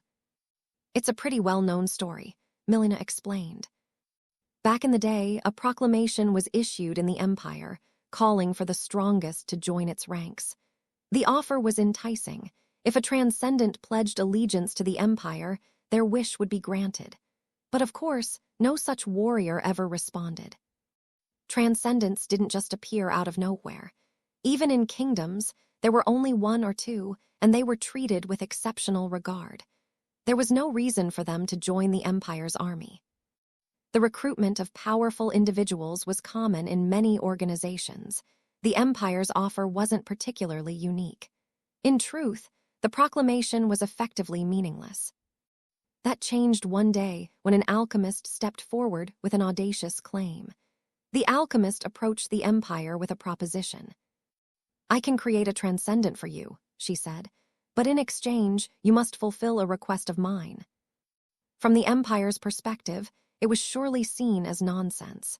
A transcendent was someone who reached the pinnacle of ability through innate talent and a life devoted to training. It wasn't something that could simply be created. It wouldn't have been surprising if the alchemist had been dismissed as a lunatic. Yet, for some reason, the emperor indulged her. The emperor had asked the alchemist to make his son into a transcendent. So he used his own son as an experiment, Kettle asked. That's one way to look at it. The empire is a strange place, Milena said with a confused expression. The empire, the continent's strongest force, was shrouded in mystery. It often felt as though it existed beyond the realm of normal human affairs. "Do you refrain from trading with the empire?" Kettle asked. "The empire conducts no transactions with outside organizations. They handle everything internally." Kettle's face showed surprise. "How is that even possible?" "The larger a group, the more resources it required. In humanity's long history, it was almost unheard of for any organization to operate entirely without external intervention. Yet the empire, a massive entity, ran smoothly on its own. It was hard to believe for Kettle. "That's why merchants like me are always curious," Milena admitted. "What on earth could the empire be hiding to make total self-sufficiency possible? But outsiders can't enter, so we may never know." Returning to the story, Milena continued. The alchemist stayed in the empire and conducted numerous experiments. And in just 1 year, the prince became a transcendent. The alchemist had succeeded. She turned an ordinary human into a transcendent. "Oh wow," Kettle said with his eyes gleaming. "I am not lying. If it were a lie, the empire would have hunted the alchemist down by now." The alchemist's name spread across the continent, Archimis. And that alchemist was here, in the Denaian kingdom. "This is interesting," Kettle muttered. He remembered something Kine had once told him about a transcendent who had been created through alchemy. That had to have been the emperor's son. But why would she come here? Surely, she would have been better treated if he stayed in the empire, Kettle said. "I asked her about that as well, but she didn't answer. I also don't know what she requested from the empire," Milena said, shrugging. "It doesn't matter to us. The important thing is that she is here now, and we've secured a contract with her. She is working on various projects for us." The Akasha family's reputation had soared thanks to their association with Archimis. Having the alchemist who had created a transcendent on their payroll was an unmatched badge of honor. The cost was high, but it was worth every coin. "Alchemy, huh?" Kettle mused, his eyes glinting with intrigue. An alchemist who turned someone without the knowledge of mist into a transcendent, Kettle thought. This meant that Archimis had somehow managed to make an ordinary person to wield mist. "I have a favor to ask you," Kettle said after a moment. "Anything," Milena replied.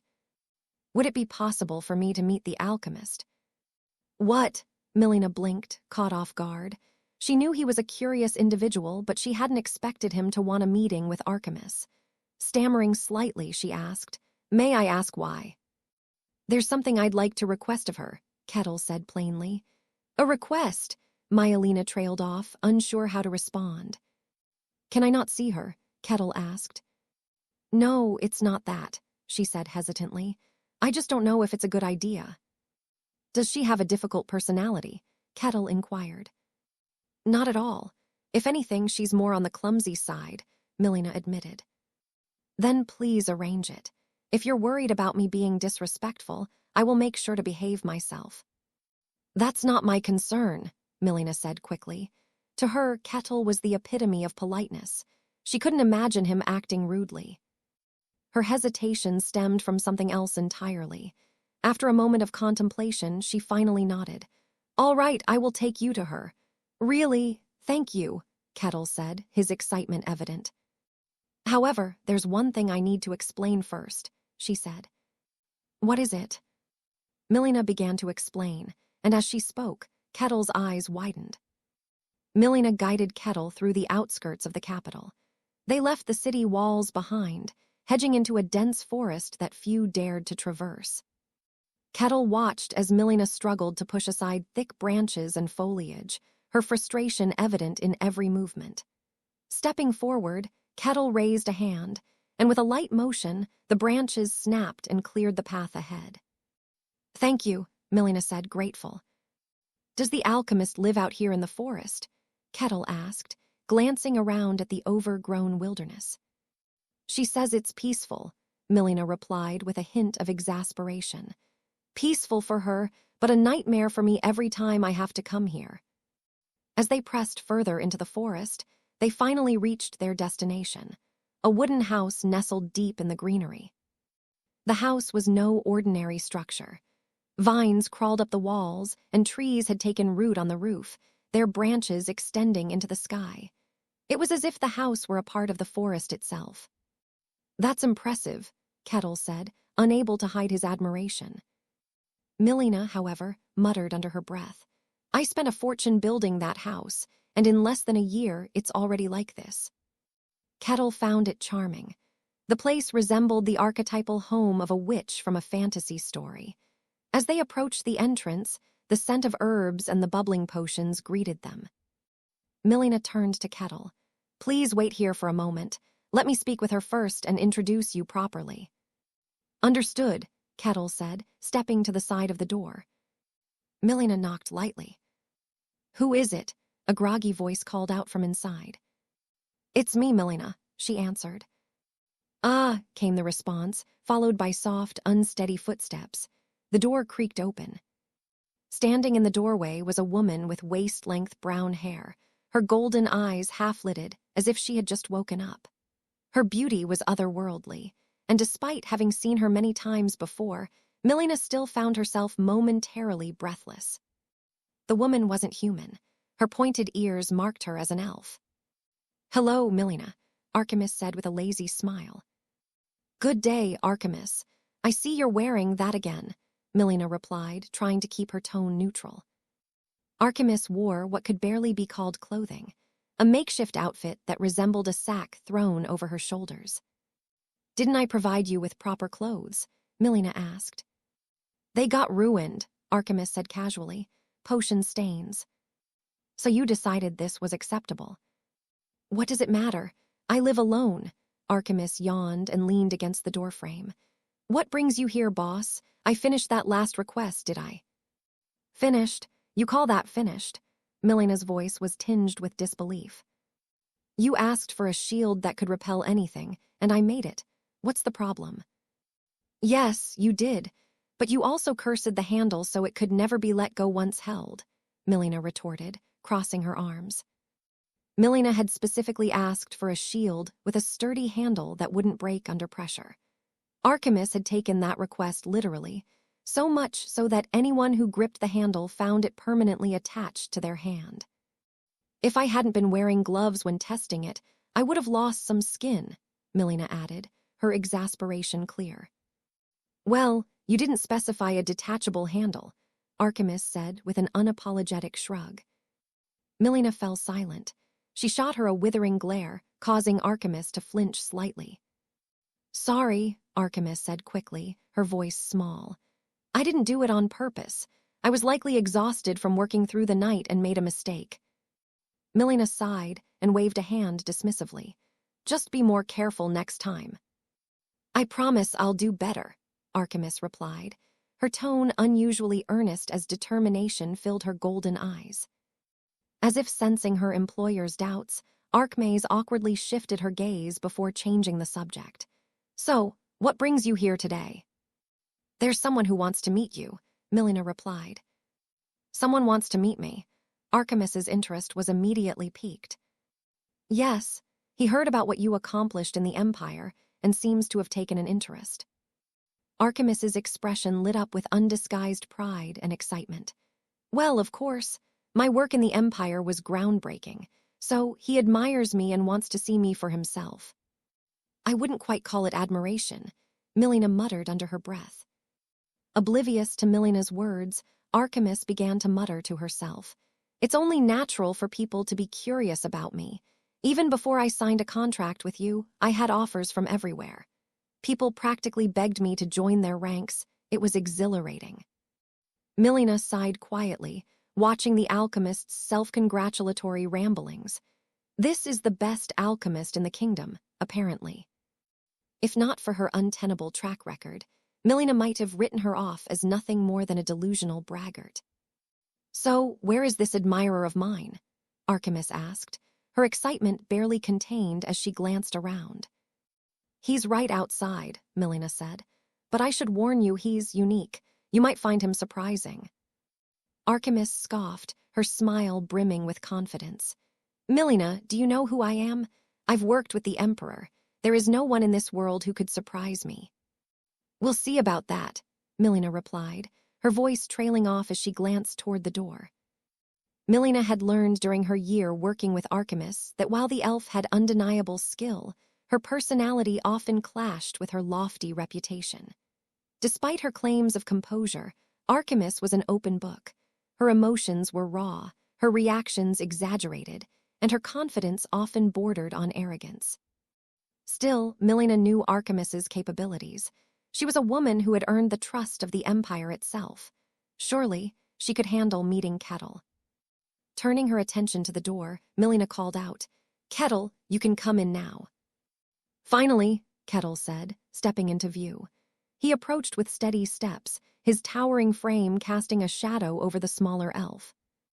Archimis tilted her head up to look at him, her golden eyes widening as she took in his imposing figure.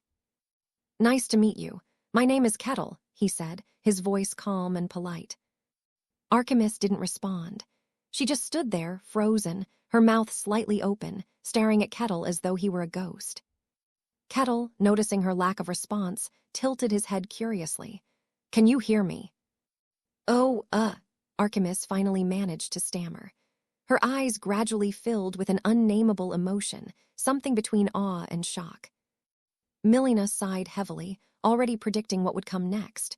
I knew this would happen. And just as her words ended, Archimis let out a piercing scream that echoed through the forest, startling the birds into flight. The bubbling sound of boiling liquid echoed from the cauldron by the fireplace. The greenish mixture inside popped and frothed, releasing a peculiar aroma that filled the room. Along the walls, various catalysts and ingredients for alchemy were meticulously hung, their colors and textures as varied as the magic they promised to create. In the center of the room sat Archimis, her brown hair falling in waves down her back. Her delicate features were marred by an expression of embarrassment as she spoke, her voice hesitant. I'm sorry, she said. It's fine. These things happen, Kettle replied, his tone calm and understanding, as if this situation was nothing new to him. Archimis had been utterly terrified when she first laid eyes on Kettle. She had screamed and fled, fumbling to grab catalysts and glowing orbs in a desperate attempt to defend herself. If Milena hadn't intervened to stop her, she could have actually used them. Most people reacted to Kettle with fear or apprehension upon their first meeting, driven by his imposing appearance and the natural wariness of outsiders. Archimis's fear, however, had gone beyond that. Hers was the primal terror of prey facing a predator, a visceral, uncontrollable reaction to the sheer presence of Kettle. Have you calmed down now? Milena asked. Yes, I think so, Archimis replied with a slight nod. So, what brings you guys here? This gentleman wished to meet you, Milena explained. He has something he would like to request. Me? Archimis asked, her voice trembling with residual fear. Her gaze darted nervously between Milena and Kettle. What does he want from me? I've developed an interest in alchemy, Kettle said simply. Archimis's expression twisted into something resembling disbelief, as though she had just heard a lion declare its love for vegetables. You're interested in alchemy? Archimis asked. Why not? Kettle said with a shrug. I suppose there's no reason why not, she stammered. But why me? I heard stories about you turning the Emperor's son into a transcendent. Is that true? Kettle asked, his curiosity evident. Yes, it's true, Archimus admitted. That's impressive, Kettle said, his admiration genuine. I didn't know something like that was even possible. Archimus's expression softened ever so slightly, the praise seeming to chip away at her initial apprehension. Kettle's gaze wandered to the cauldron bubbling in the corner. What are you making there? He asked. A catalyst, Archimus replied. A catalyst? Yes, it reacts to applied energy and amplifies it. It's one of the basics of alchemy, she explained. What ingredients are you using? Kettle inquired. Papukia berries, cartridge roots, life water from the Mamosi swamp, powdered fairy wings. She began listing dozens of components, her words flowing faster as she warmed to the topic. That's quite the list, Kettle said, impressed. So, all of that combines to create a functional catalyst. Papukia berries stabilize the structure. Albrum enables it to respond to external forces, Archimus explained, launching into a detailed breakdown of each ingredient's role in the mixture. Does the mixture ratio affect the results? Kettle asked. Of course, Archimus said, her tone growing more animated. If the proportions are off, the catalyst could become unstable and react unpredictably. For example, she continued explaining, her words tumbling out faster as her excitement grew. Milena, observing from the side, found herself genuinely impressed. She wasn't just a passive spectator. As a seasoned merchant, she had honed the skill of reading people and facilitating conversations. Her experience had taught her how to flatter, connect, and appease even the most difficult clients. Yet, as she watched Kettle effortlessly engage with Archimus, she realized that what he was doing surpassed even her abilities. He wasn't just listening. He was masterfully guiding the conversation, asking precise questions that highlighted Archimus's expertise and responding with just the right amount of awe to encourage her. It wasn't just a casual chat. It was an artful, deliberate engagement. This isn't something you can learn without practice or innate skill, Milena thought, her curiosity deepening. Where on earth did he pick this up? Contrary to Milena's assumptions, however, Kettle wasn't pretending. He was genuinely fascinated by the conversation. Archimus, oblivious to the depth of his attention, continued her explanation with increasing fervor. 30 minutes passed, and while Milena's expression began to betray boredom, Kettle remained riveted, his eyes alight with interest. And that, Archimus said with a flourish, is how you create a functional catalyst. That's fascinating, Kettle said, stroking his chin thoughtfully. You've given me a lot to think about. I do have one question, though. Is it impossible for someone who hasn't awakened mist to learn alchemy? Archimus tilted her head thoughtfully before answering. No, it's definitely possible. Really? Kettle's surprise was evident. Unlike swordsmanship or magic, which rely on mist within oneself, alchemy deals with external mist. There are countless substances in this world that naturally contain mist. Alchemy is about understanding and utilizing those properties. While the outcome could be similar to magic, the processes were fundamentally different. All in all, magic and alchemy are very similar. There's even a school for alchemy. But to use alchemy, you don't need to wield mist, Archimus explained. To illustrate her point, she stood, retrieving a gray orb and a few colorful catalysts from the shelves. With practiced ease, she combined the materials and tossed them into a fireplace. Crackle. The flames didn't just extinguish, they transformed into shimmering, ethereal ice. It flickered like fire, but instead of heat, it radiated an intense cold. Mist spilled from the hearth, spreading frost across the room. Wow, Kettle exclaimed, his eyes widening in awe. Archimus smirked, clearly pleased with his reaction. This is called a property reversal. In magical terms, it's equivalent to a level 3 spell, and I didn't use a single drop of mana. She gestured at the icy fire, which continued to ripple and crackle like ordinary flames despite its frozen form. This is pure alchemy. By manipulating external mist, I created the effect. Unbelievable, Kettle muttered, his admiration plain on his face. Could someone like me learn to do that? Anyone can, Archimus said casually. As long as you have the right catalysts, there is no reason you couldn't. Milena, watching the exchange, couldn't help but nod in agreement. Whatever quirks Archimus might have, her talent was undeniable. The level of skill she had just demonstrated wasn't something an amateur could fake. Her admiration was short-lived, however. As her gaze lingered on the frozen flames, a troubling thought struck her. Milena's brow furrowed. Archimus, the catalyst you just used, wasn't that one of the rare materials I recently acquired for you, the one that cost a small fortune? Archimus froze, her expression instantly guilty. You used that for a demonstration. Milena's voice grew sharp, disbelief and irritation mingling in her tone. Archimus avoided eye contact, coughing awkwardly. So what brings you here again? I have a favor to ask you, Kettle said. What is it? Archimus replied. Will you teach me alchemy? Kettle asked, his eyes gleaming with excitement. Both Milena and Archimus stared at him, their eyes wide with surprise. Before either could respond, Kettle continued, Your skills are extraordinary. Watching you work was like witnessing a miracle. The way you manipulated those simple ingredients to create something so profound, it was nothing short of amazing. Well, it is pretty amazing, Archimus stammered, her cheeks flushing slightly as she basked in the genuine praise. Normally, she would be terrified to even be in the same room as a barbarian. However, it felt even more delightful to be praised by a barbarian. Your craft is remarkable. I want to learn from you, Kettle said earnestly. Will you teach me?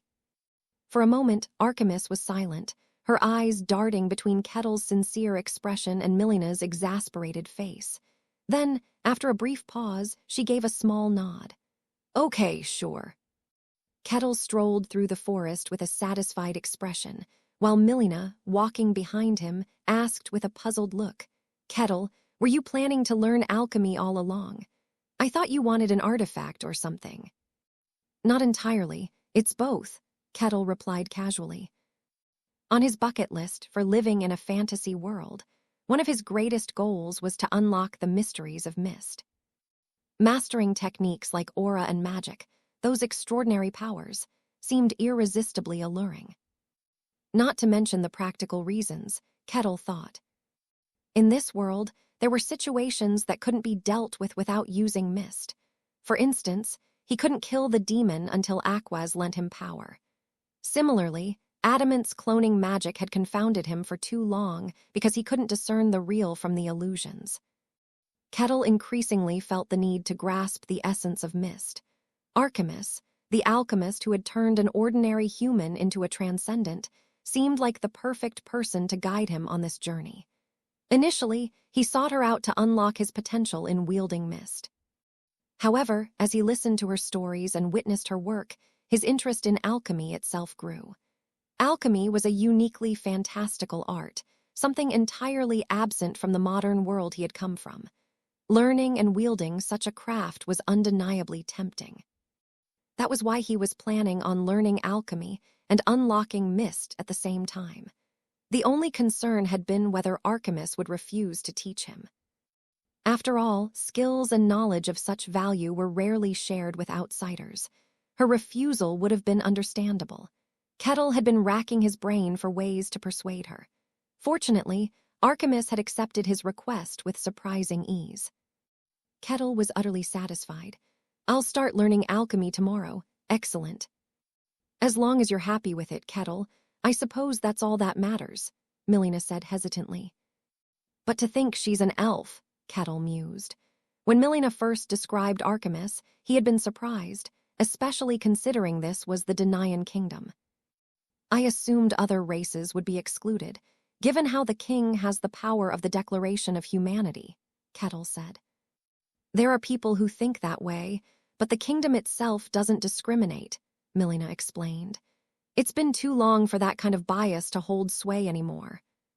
Even non-human races lived in the Denaian kingdom, albeit in small numbers. Aside from a few rare purists, most people didn't give it much thought. I see, Kettle said, nodding. For him, it was good news. Starting tomorrow, he would begin learning alchemy.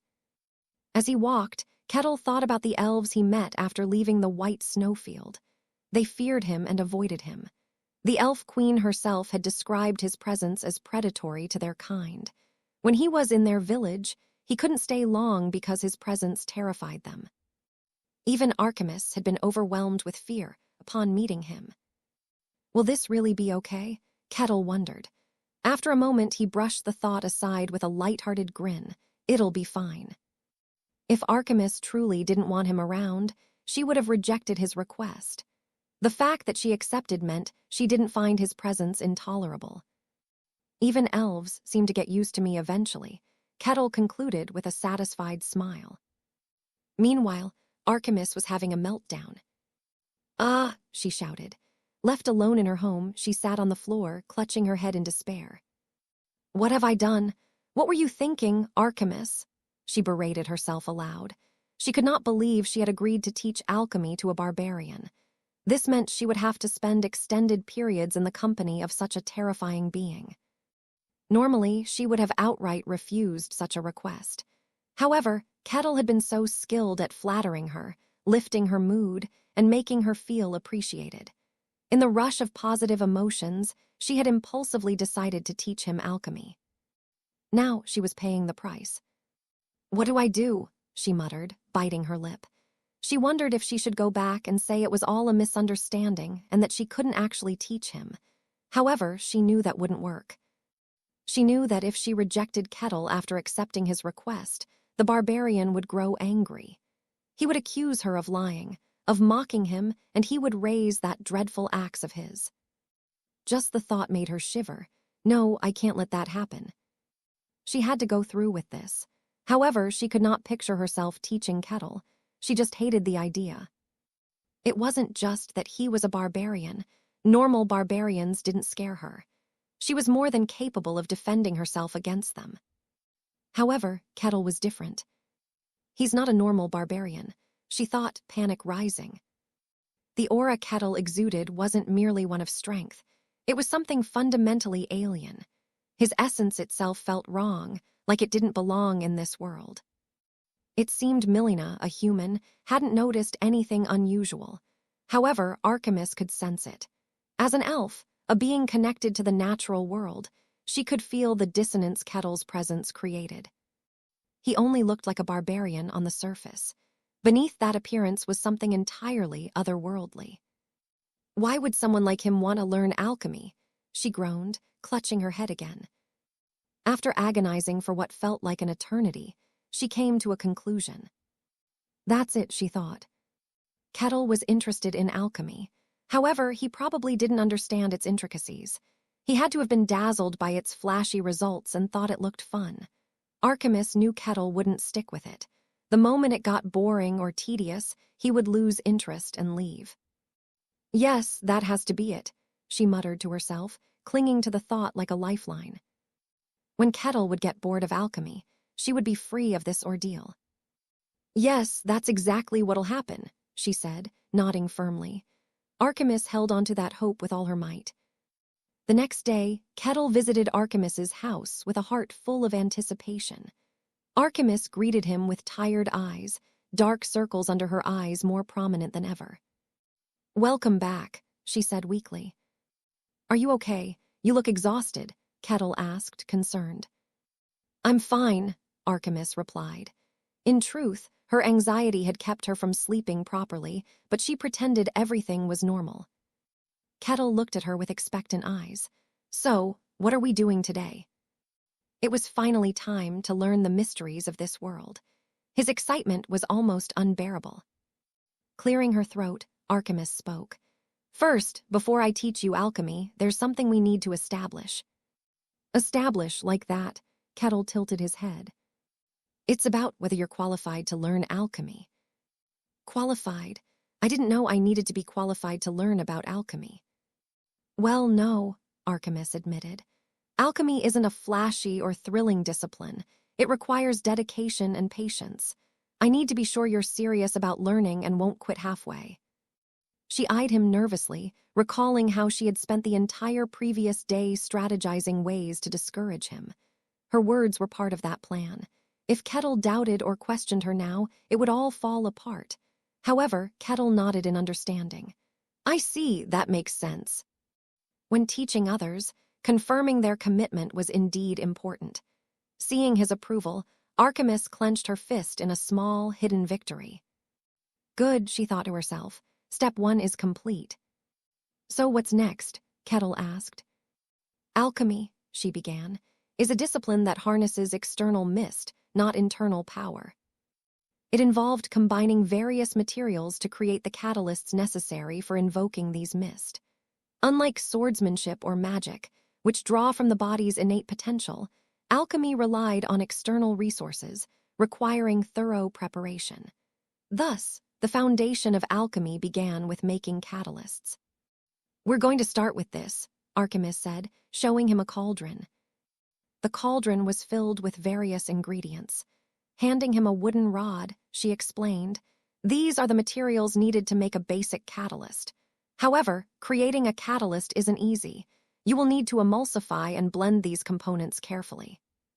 So I just stir this with the rod? Kettle asked. Yes, she answered casually, but not carelessly. You must maintain consistent strength and speed, ensuring every ingredient is thoroughly mixed. Precision is key. Understood, Kettle replied, gripping the rod with determination.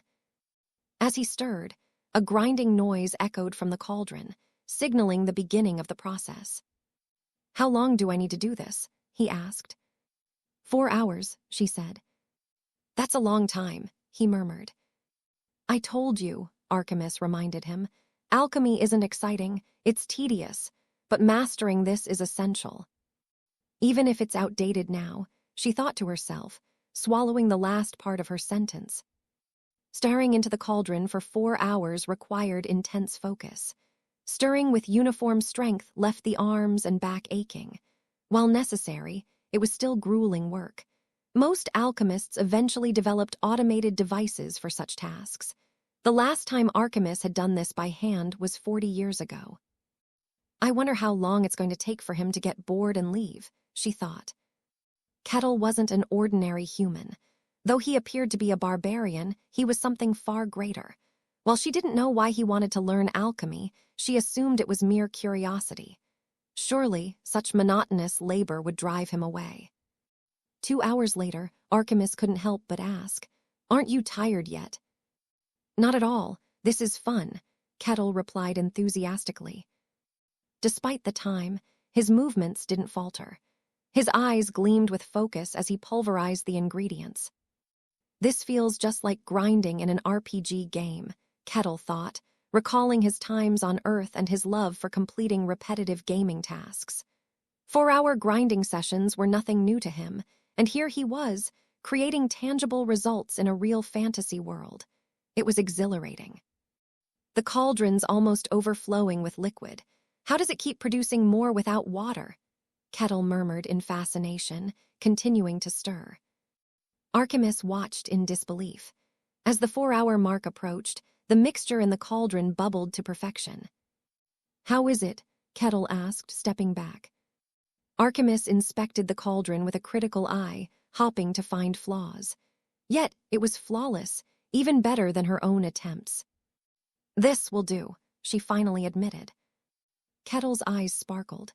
Does that mean I can learn? Not so fast, Artemis interjected, shaking her head. She had prepared additional steps just in case. How many ingredients do you see on that wall? She asked, pointing to the shelves. At least 100, Kettle replied after a quick glance. Correct, and those are just a fraction of the materials used in alchemy. Alchemy's potential lay in its versatility. Any substance imbued with mist could serve as a component. Thus, the possibilities were endless. The materials were vast and varied, each with its unique properties. Their combinations and resulting characteristics were different, making alchemy a field that demanded a deep well of knowledge. You don't need to know every material, Artemis explained, but you must understand the core principles. Whether you can acquire this knowledge is one of the qualifications. With that, she pulled out a book as thick as her torso. "Can you read?" she asked, narrowing her eyes. "I can," Kettle replied. "Good." Archimus looked slightly disappointed, but handed him the book. "Here, memorize the features and appearances of all the materials in the book. You can study it from over there. If you don't understand something, ask me." "Understood," Kettle nodded earnestly, opening the book and diving into its contents. Archimus watched him with satisfaction. Perfect, she thought. This is definitely going to drive him away. The book was no light read.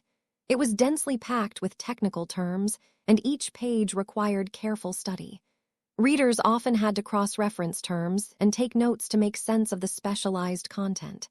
It was arduous and exhausting, perfect for driving someone away. Surely, Kettle would lose interest soon and leave, or so Archimus convinced herself. A day had passed. Kettle was still poring over the book, his posture unchanged. A quarter of the massive tome was already behind him. Archimus glanced at him with disbelief. Over the past 24 hours, Kettle hadn't once left the chair. When she went asleep, he was there. When she woke up, he was still there. "Aren't you tired?" she asked hesitantly. "Not at all. This is fascinating," Kettle replied, eyes still on the book.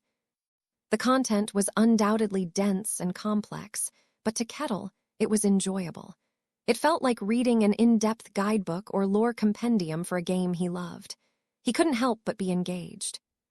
"The book is thick, but I've read thicker books," he mused. In his time on modern Earth, he had devoured encyclopedic gaming manuals as a child. Even the specialized terminology was part of the fun for him. As a scholar at heart, reading a single book posed no challenge. Kettle's enthusiasm was evident as he read and even jotted down notes. "Oh, this section is unique. I need to mark this down," he murmured, not just memorizing the book but actively engaging with its content. His dedication outpaced even the most diligent students. Archimus felt her confidence waver. 3 days later, Archimus decided to test him on the content of the book. "You're correct," Archimus said begrudgingly. Kettle had flawlessly passed the simple test she had prepared. Memorizing and understanding, the book had been necessary to achieve such a feat. "Does this mean I can finally learn alchemy now?" Kettle asked, his eyes shining with expectation. Well," Archimus hesitated, her mouth suddenly dry. She hadn't planned this far. She had assumed he would give up before reaching this point. Never had she imagined he would complete everything. If things continued like this, she would be stuck teaching this barbarian. Or, more precisely, a monster pretending to be a barbarian. "Archimus," Kettle tilted his head, puzzled by her silence. Snapping back to reality, Archimus stammered, "Yes, you've passed for now." "Great, so that means..." Before Kettle could finish, she raised a hand to stop him. "But first, there's one more thing we need to do," she said, gulping nervously. "I'm going to teach you alchemy.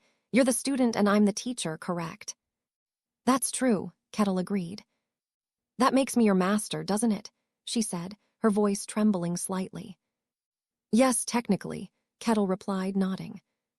"Then, as your master, you must show proper respect," she declared, closing her eyes tightly. "You must kneel, bow your head, and acknowledge me as your teacher. That's the final step." "Let's see how you handle that," she thought. Though Archimus didn't know Kettle's true nature, she assumed he was some kind of immensely powerful being. For someone like him to acknowledge her as his master, to bow and kneel, such a thing would surely be a grave humiliation. In fact, it wouldn't be surprising if he abandoned his disguise and tried to crush her out of sheer outrage. Even for her, this demand was a gamble. "Understood," Kettle said with a nod. What?" Archimus stammered, her voice faltering. "Well, I am in the position to learn, so it makes sense to show proper respect," Kettle explained, as if it were the most obvious thing to do in the world. He didn't feel any resistance to the idea. The reason he hadn't bowed to Barbossa was that Barbossa wasn't his king. Archimus was teaching him alchemy. It was only natural to show deference to a teacher. Slowly, Kettle knelt. Seeing him do so, Archimus's face turned stark white. What are you doing?" she yelled. Kettle lowered his head. His lips parted, preparing to speak. Before he could utter a word, Artemis panicked and raised her hand. Wait, no, you don't have to do that. Does that mean I've passed? Kettle asked. Do whatever you want, Artemis muttered, looking like her spirit had left her body. The thought that he would actually kneel and use honorifics hadn't crossed her mind. If she hadn't stopped him, she was sure that when he revealed his true nature later, he would kill her for humiliating him. She had no choice but to stop him. Now it was crystal clear to her that this barbarian hadn't come here out of simple curiosity. He had deliberately sought her out to toy with her. She realized there was nothing she could do anymore. From now on, she would have no choice but to go along with his whims, no matter where they led. Whatever he wanted, she had no power to resist. She slumped in resignation, asking in a resigned voice, "What do you want from me?" "I want to learn alchemy," Kettle answered. Then, with a glint in his eyes, he added, "And one more thing." Artemis braced herself. "I want to wield mist," Kettle continued. "Huh," she blurted out unintentionally. "So you want to wield mist?" Artemis asked. "That's right," Kettle replied. "Huh," Artemis blurted out again, her eyes wide with confusion. "But," she stammered, glancing at Kettle with disbelief. The aura radiating from him was far beyond the realm of ordinary humans. It didn't seem possible for someone like him to lack the power to wield mist. "You want to wield mist," she repeated, still incredulous. "Is there some difference in our understanding of the term?" Kettle tilted his head, wondering why she was so fixated on his words. "I am talking about the power of aura and mana. I want to gain that power." "Wait a moment. Let me check something," Artemis said, closing her eyes. Kettle watched her curiously. "Is that how you sense someone's mist?" "Yes, I can sense mist embedded in one's body," she replied.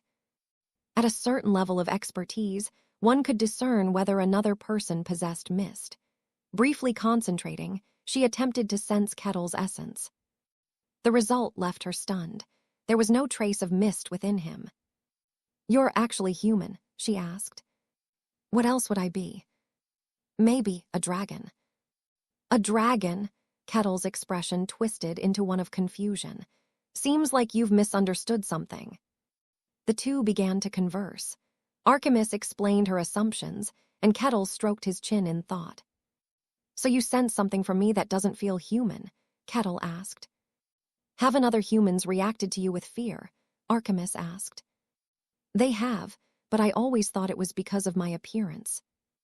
Artemis shook her head. "It's more than that. People likely feel a sense of intimidation and pressure from you. For most, it's mild enough to ignore after a while, but not for me. I'm an elf." Elves were beings of nature, deeply connected to their surroundings, and far more sensitive than humans.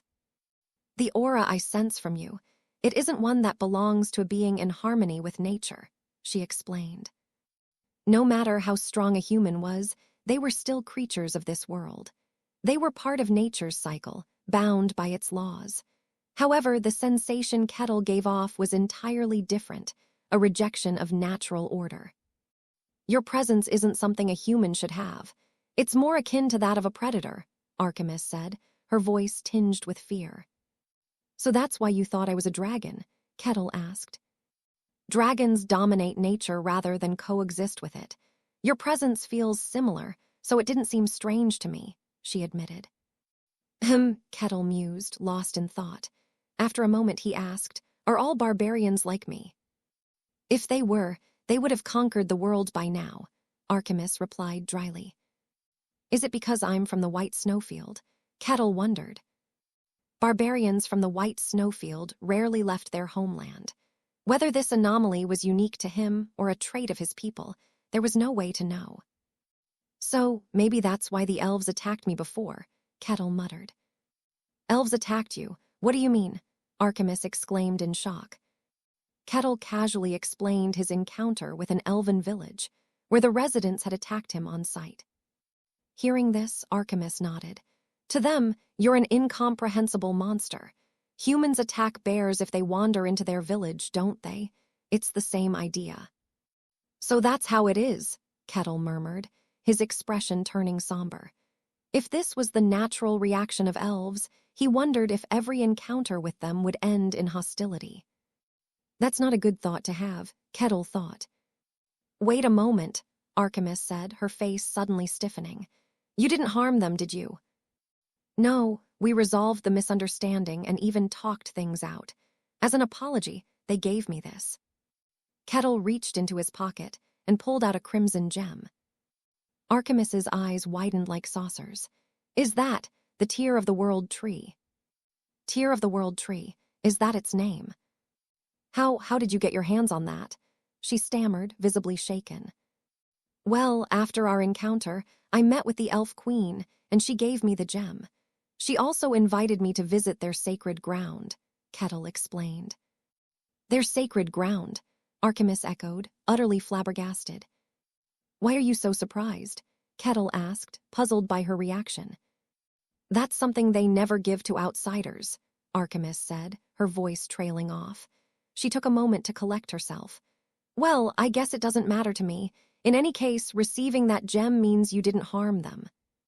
Whatever the case, I'm human, Kettle said, as he placed the gem back in his pocket. What I want from you is to learn alchemy and to possess the power of mist. All right, she replied with a nod, organizing her thoughts. Though Kettle's aura was unnerving, Archimus reminded herself that he was, at the end of the day, a barbarian, a human. He had no reason to lie about that. If he himself didn't understand the origins of his aura, it likely stemmed from his natural-born traits. At that moment, a realization struck her. If he can't wield mist, then there's nothing to fear. Mist was the foundation of strength in this world. Without it, one couldn't wield true power. He's just a barbarian who wants to grow stronger, she concluded. Looking back, it had been that simple from the start. Kettle had only asked her to teach him alchemy and help him possess the power of mist. She had been the one letting her imagination run wild, working herself into a frenzy over baseless fears. I've been worrying over nothing, she thought. She could feel her composure return. A confident smile spread across her face. All right, fine, she said aloud. From an unbiased perspective, Kettle wasn't a bad person. He had even adhered to every one of her unreasonable demands. If he was so determined to learn alchemy and mist, teaching him as a distraction might not be so bad after all. I am Archimus, an alchemist who once traded with the Empire. I will teach you what you want to know, barbarian, she declared. Kettle noticed the shift in her demeanor. It feels like she is looking down on me now, he thought, amused. However, that didn't matter to him. What mattered was achieving his goals. The misunderstanding had been resolved, though a new one had begun to take its place. So you want to wield the power of mist. Have you ever tried to? Archimus asked. I have, but I felt nothing. That's normal. It's difficult to achieve alone. Usually, someone needs to guide you through it. Those with talent could uncover mist on their own. But for most, it was impossible without the guidance of someone already advanced in the path. Kettle shook his head. I've had help, but it still didn't work. You had help? From who? A swordmaster. Excuse me, Archimus froze mid-thought. A swordmaster guided you. Is that a problem? Kettle replied, tilting his head. No, it's just. Swordmasters were rare, even in kingdoms. They were elite warriors of unmatched skill, their presence commanding respect and awe. Meeting one, let alone being guided by one, was a privilege few ever experienced. The idea of a barbarian being treated by a swordmaster was hard to believe. Archimus furrowed her brow, drawing a conclusion. He must have been tricked by a fraud claiming to be a swordmaster. Kettle lacked knowledge of mist, so it was possible he had mistaken an advanced swordsman for a swordmaster. While advanced swordsmen were still considered strong, they were still far below the level of a true swordmaster. With a sympathetic look, Archimus said, "Let me check for myself. Sit down here." "Are you sure? Not even the swordmaster could help me," Kettle remarked. "Do you know who I am? I am an alchemist. In this field, I am far superior to a swordmaster." Even if the swordmaster had been genuine, Archimedes was confident in her abilities. Intrigued, Kettle sat down. "All right, I'll leave it to you," he said, closing his eyes. Archimedes approached cautiously and placed her hand on his back. "Oh, wow." She let out an involuntary sound of surprise. His body is so sturdy. It wasn't just that he was muscular. His body felt unnaturally firm, as if it were made of stone. For a moment, she wondered if his flesh was even human. Shaking off her amazement, she focused and channeled her mana into his body, searching for the path of mist. Moments passed, and she realized something unsettling. She couldn't sense a single path of mist in his body. "What?" Archimedes thought as she concentrated harder. Her mana delved deeper, reaching further into him. Yet she found nothing. It was like searching for a specific fish in a bottomless ocean. No matter how deep she went, she couldn't find the path. Finally, she withdrew her hand, her expression filled with confusion and frustration. Kettle opened his eyes and looked at her expectantly. "Well, how did it go?" he asked. "I couldn't find it," Archimedes admitted, clearly rattled. Her failure wasn't just surprising, it was unprecedented. What is going on? She wondered, struggling to understand. She had never encountered someone whose path of mist was entirely untraceable. Seeing Kettle's face fall with disappointment, she quickly added, "It's not that you can't possess mist. It's just that your paths are inaccessible. Even mages wouldn't be able to help because they can't confirm what's inside your body." "So, does that mean I will never be able to attain mist?" Kettle asked, his tone laced with sorrow. He had ventured into this fantasy world, eager to learn and grow, only to find himself barred from mist. It was disheartening. "That's not true," Archimedes said confidently, shaking her head. "Who do you think I am? I am an alchemist, the kind of person who can make the impossible possible. I've helped people without mist paths achieve extraordinary feats. Even in cases like Kettle, there was always a way. The paths exist within your body, even if I can't sense them. We just need to activate them using a catalyst. I've done it before, and I can do it again." "Really? That's amazing," Kettle exclaimed, his eyes shining with hope.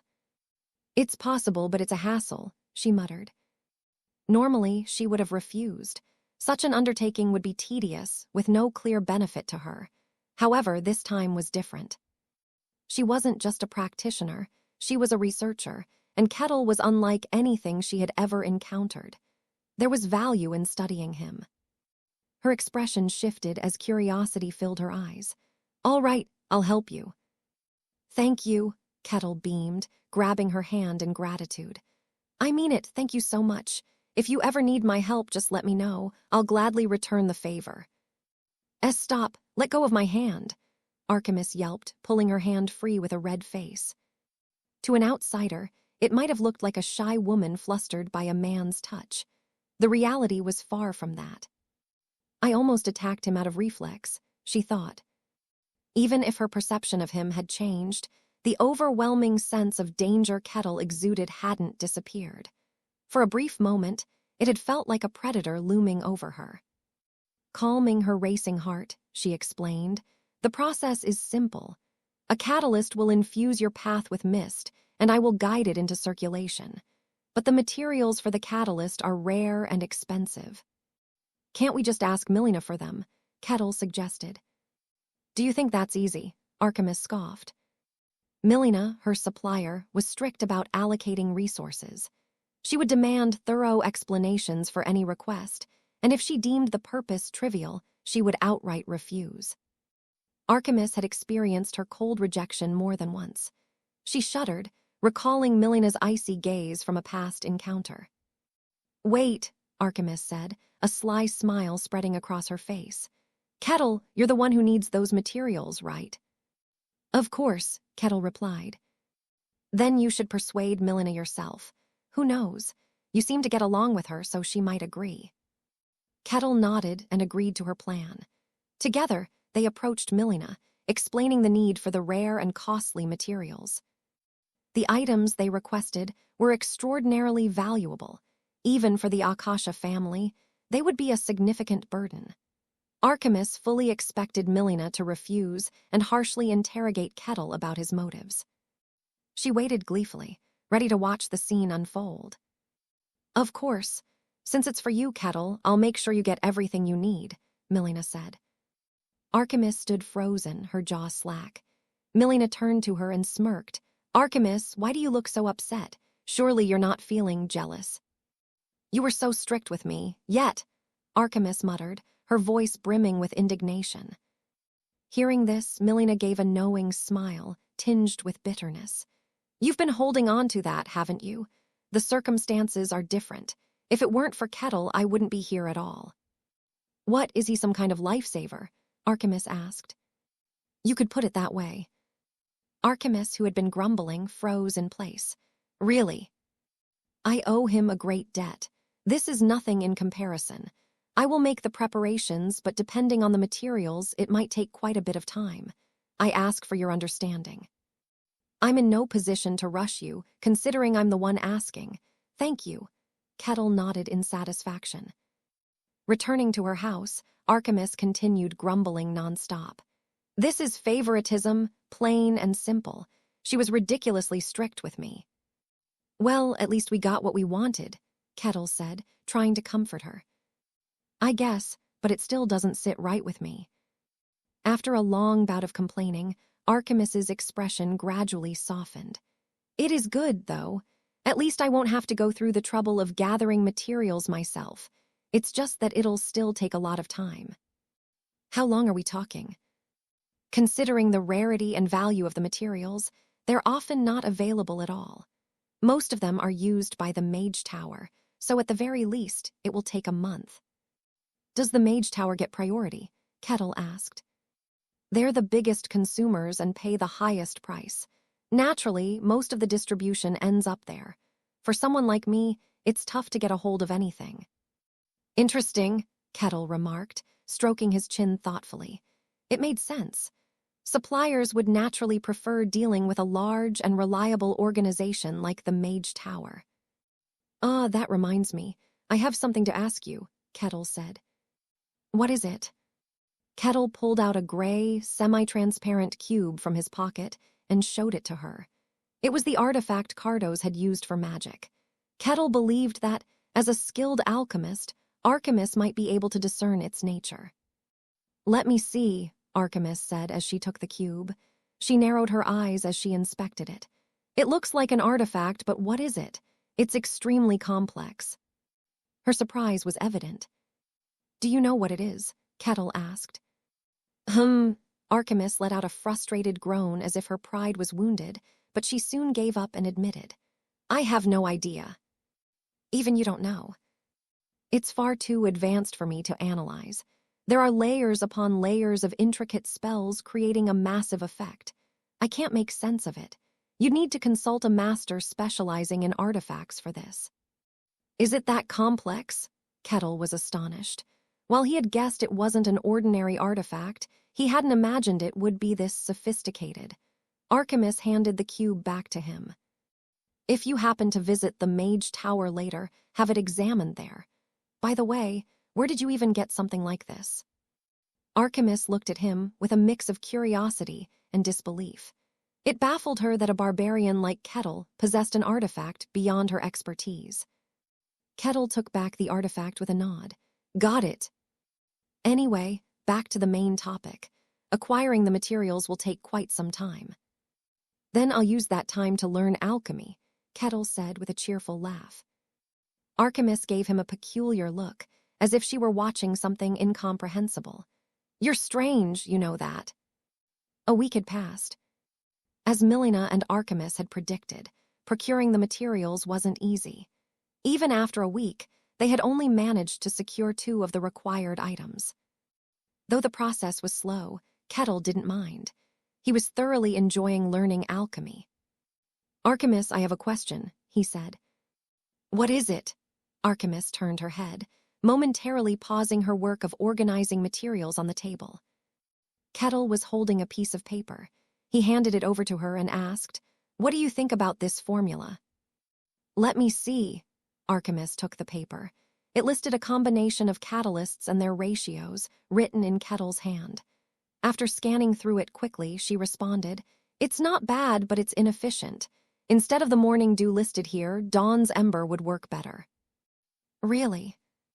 The ratios you've used are also excessive. Half of what you've written would suffice. Check the blue book over there. It has more details about proper proportions. Understood. Kettle nodded and walked to the bookshelf, retrieving the blue book she mentioned. He opened it and began reading intently. Archimus watched him with an expression of quiet amazement. He learns fast. It had been less than a week since Kettle began learning alchemy. It was an incredibly short amount of time to truly grasp or master anything. Yet Kettle was already showing measurable results. Though he required her assistance, he had reached a level where he could perform basic alchemy. Judging by his speed alone, one could almost call him a genius, but that wasn't quite the case. Kettle had poured every waking moment into learning alchemy over the past week. He didn't rest, sleep, or even take proper breaks for meals. Every morning, he arrived at her workshop, learned from her, and then took home books and notes to continue studying. Purely in terms of time investment, he had crammed what would take others over a month into a single week. Such relentless dedication would have been impossible without genuine enthusiasm. I thought his main focus would be learning about mist, with little interest in alchemy, she thought. To her surprise, Kettle displayed a strong fascination with alchemy as well. From her perspective, it wasn't a bad thing. Seeing someone take her lifelong field of study so seriously was gratifying. It makes teaching worthwhile, Archimus thought. Although his memorization speed wasn't particularly fast, his understanding was sharp. He often proposed unique ideas, some of which were startlingly original, almost as if he weren't constrained by the common knowledge of their world. What had started as a casual teaching arrangement was turning into something far more enjoyable than she had anticipated. "Archimus, I have another question," Kettle said, pulling her from her thoughts. "Oh yes, what is it?" He kept his eyes fixed on the blue book as he spoke. "It says here that this can be used in both control magic and manifestation magic. What exactly does that mean?" "Ah, that's simple," Archimus replied, beginning her explanation. "Magic is divided into different levels. You're aware of the stages of the mist, right? Detection, control, manifestation, domination, and finally, visualization, if I recall correctly." "Exactly. Each stage defines what kind of magic you can handle. The division you mentioned corresponds to these stages. The first stage, detection, belonged to novice mages. It was the most basic level of magic, allowing for simple detection and sensory enhancement. Control magic, then, must correspond to intermediate mages," Kettle deduced. "Correct," Archimus nodded. Intermediate mages were capable of enhancing their physical abilities and wielding simple mana constructs like mana arrows. Next came the manifestation stage, the realm of advanced mages. At this stage, one could wield proper spells like fireballs or ice arrows.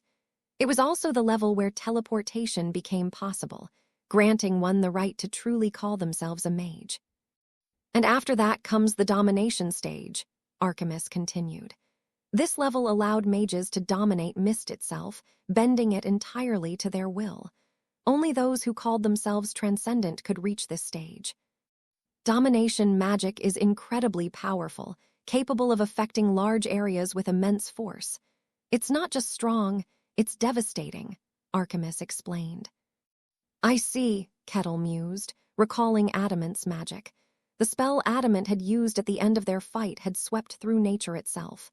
Surely, that had been domination magic. "And finally, there's visualization, but I don't know much about it myself," Archimus admitted. "Only hero mages can use it, and they're exceedingly rare." "How rare are we talking?" "As far as I know, only 3 exist. The Master of Mage Tower, the Guardian of the Ashen Labyrinth, and the Keeper of the Boundary. Aside from the Master of the Mage Tower, the others stay hidden, so no one even knows if they're still alive." Archimus spoke casually, brushing off the topic. She continued, You won't ever meet them, so there's no need to worry about it. Anyway, magic is categorized this way, with each stage granting access to different types of spells. Interesting, Kettle mused.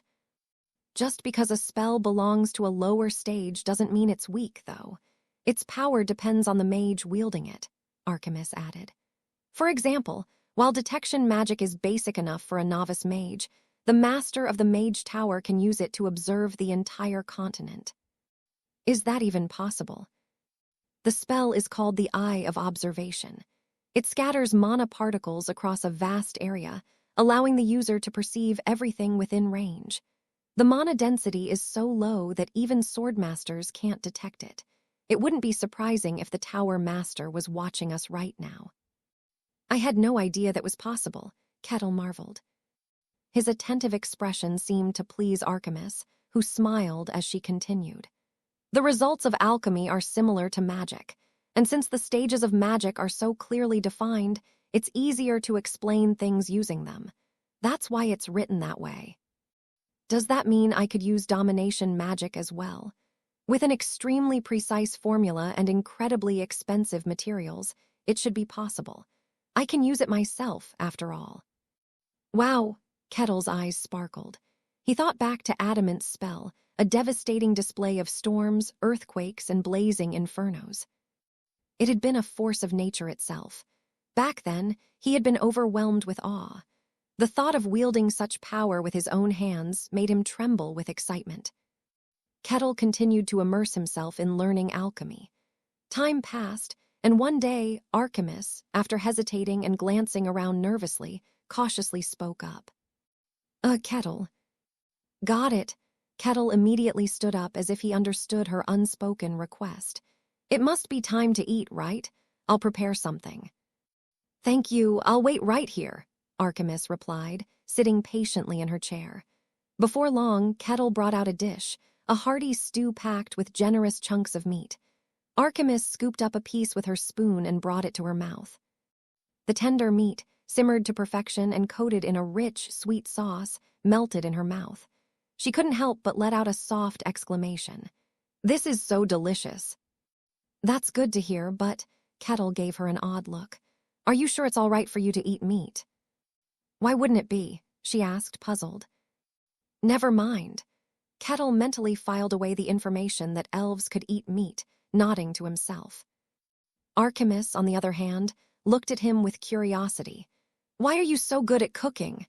Kettle had learned something important when he started studying alchemy with her. Archimus didn't eat properly. She subsisted on dried rations of pre-preserved foods, hastily eaten in between her alchemy experiments. Sometimes, she even forgot to eat altogether, embodying the stereotypical image of an absent-minded researcher. As her student, Kettle had taken it upon himself to ensure his teacher ate proper meals. When he first offered to cook for her, Archimus had been horrified at the thought of eating a barbarian's cooking. She had politely but firmly declined. Yet Kettle, undeterred, went ahead and prepared a meal. She had agonized over how to reject his cooking without offending him, but when the food was served, she was utterly surprised. Not only did it look edible, but it also looked incredibly appetizing. Hesitant, she took her first bite, bracing herself for disappointment. Instead, she ended up cleaning her plate. After that, she didn't stop him from cooking. In fact, she began to look forward to what new dishes he would prepare each day. I never cared about meals before, she thought. Being an elf, she could survive on little more than grass and dew. Food had never been a priority. However, after tasting Kettle's cooking, there was no going back to her bland, dried rations. Satisfied, Archimus finished her meal, leaving her plate spotless. Late at night, Kettle left her residence and began walking back to the capital. A smile adorned his face as he reflected on the day. It had been a fulfilling experience. Every day, he learned more about the mysteries of the world, which brought him unparalleled happiness. It was worth going through hell to get out of there, he murmured to himself. He had often thought about giving up and staying where he had been trapped, but he had persevered, overcoming every obstacle to finally escape. The reward was more than worth the struggle. As Kettle walked cheerfully toward the capital, a strange sensation prickled at the edges of his awareness. In this fantasy world, the nights were far darker than in the modern world. Although there were magical street lamps, they were few in number and emitted only dim light.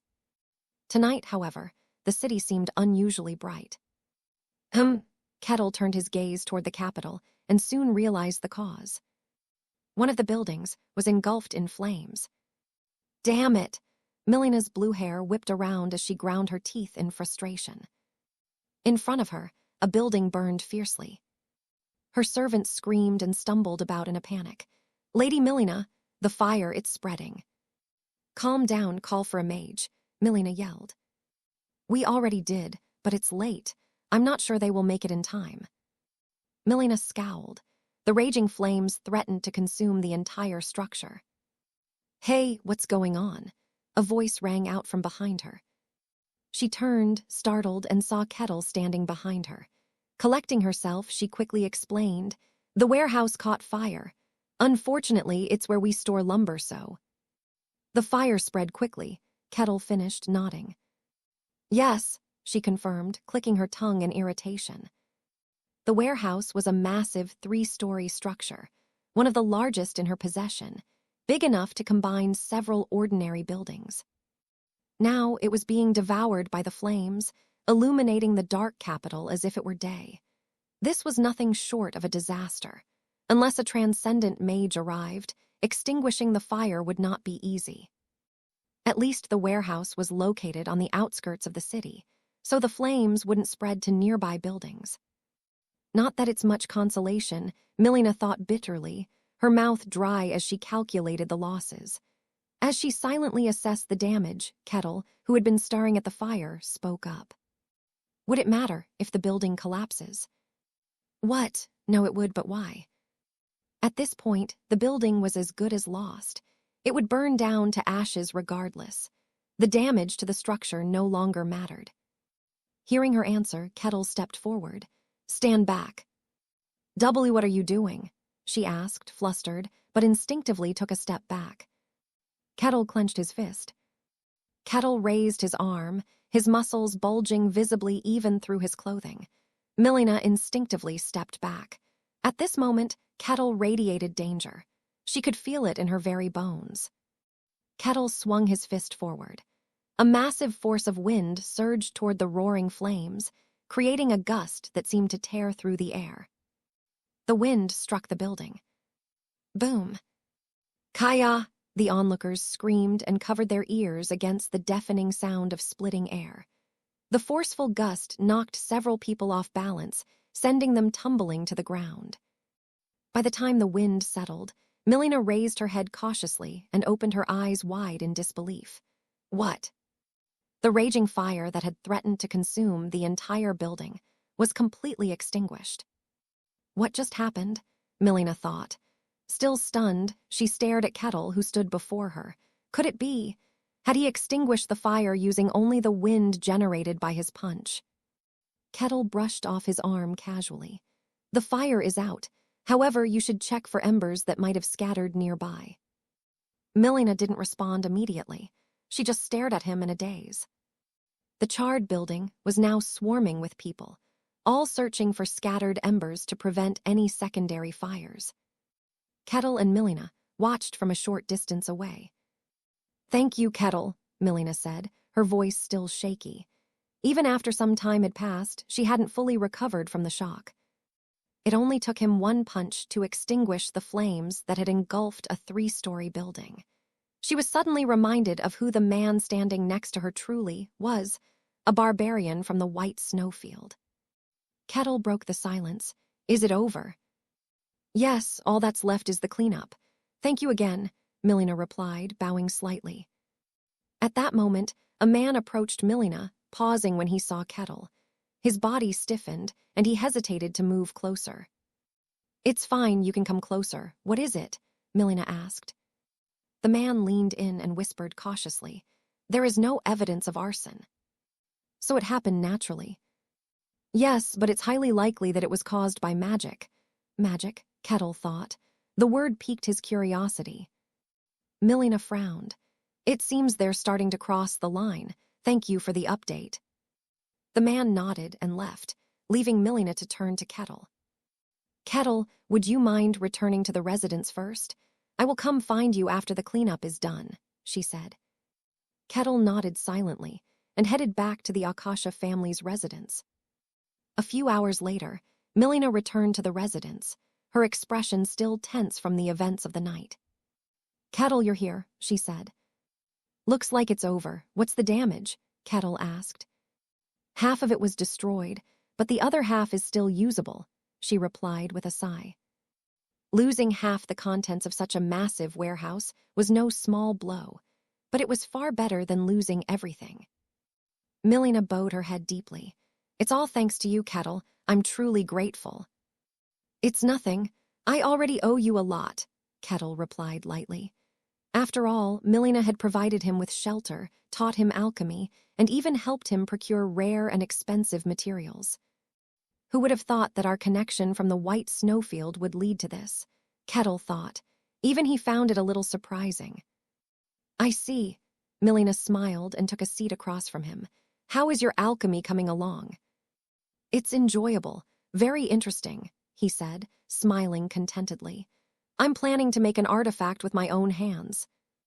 An artifact? Milena asked. Yes, it's a simple one, but I think it will be useful. I could ask Archimis to make it for me, and she'd do it quickly, but there's meaning in crafting it myself, Kettle explained, his face lighting up with excitement. Milena found his enthusiasm remarkable. She herself had dabbled in alchemy out of curiosity, but had given up quickly.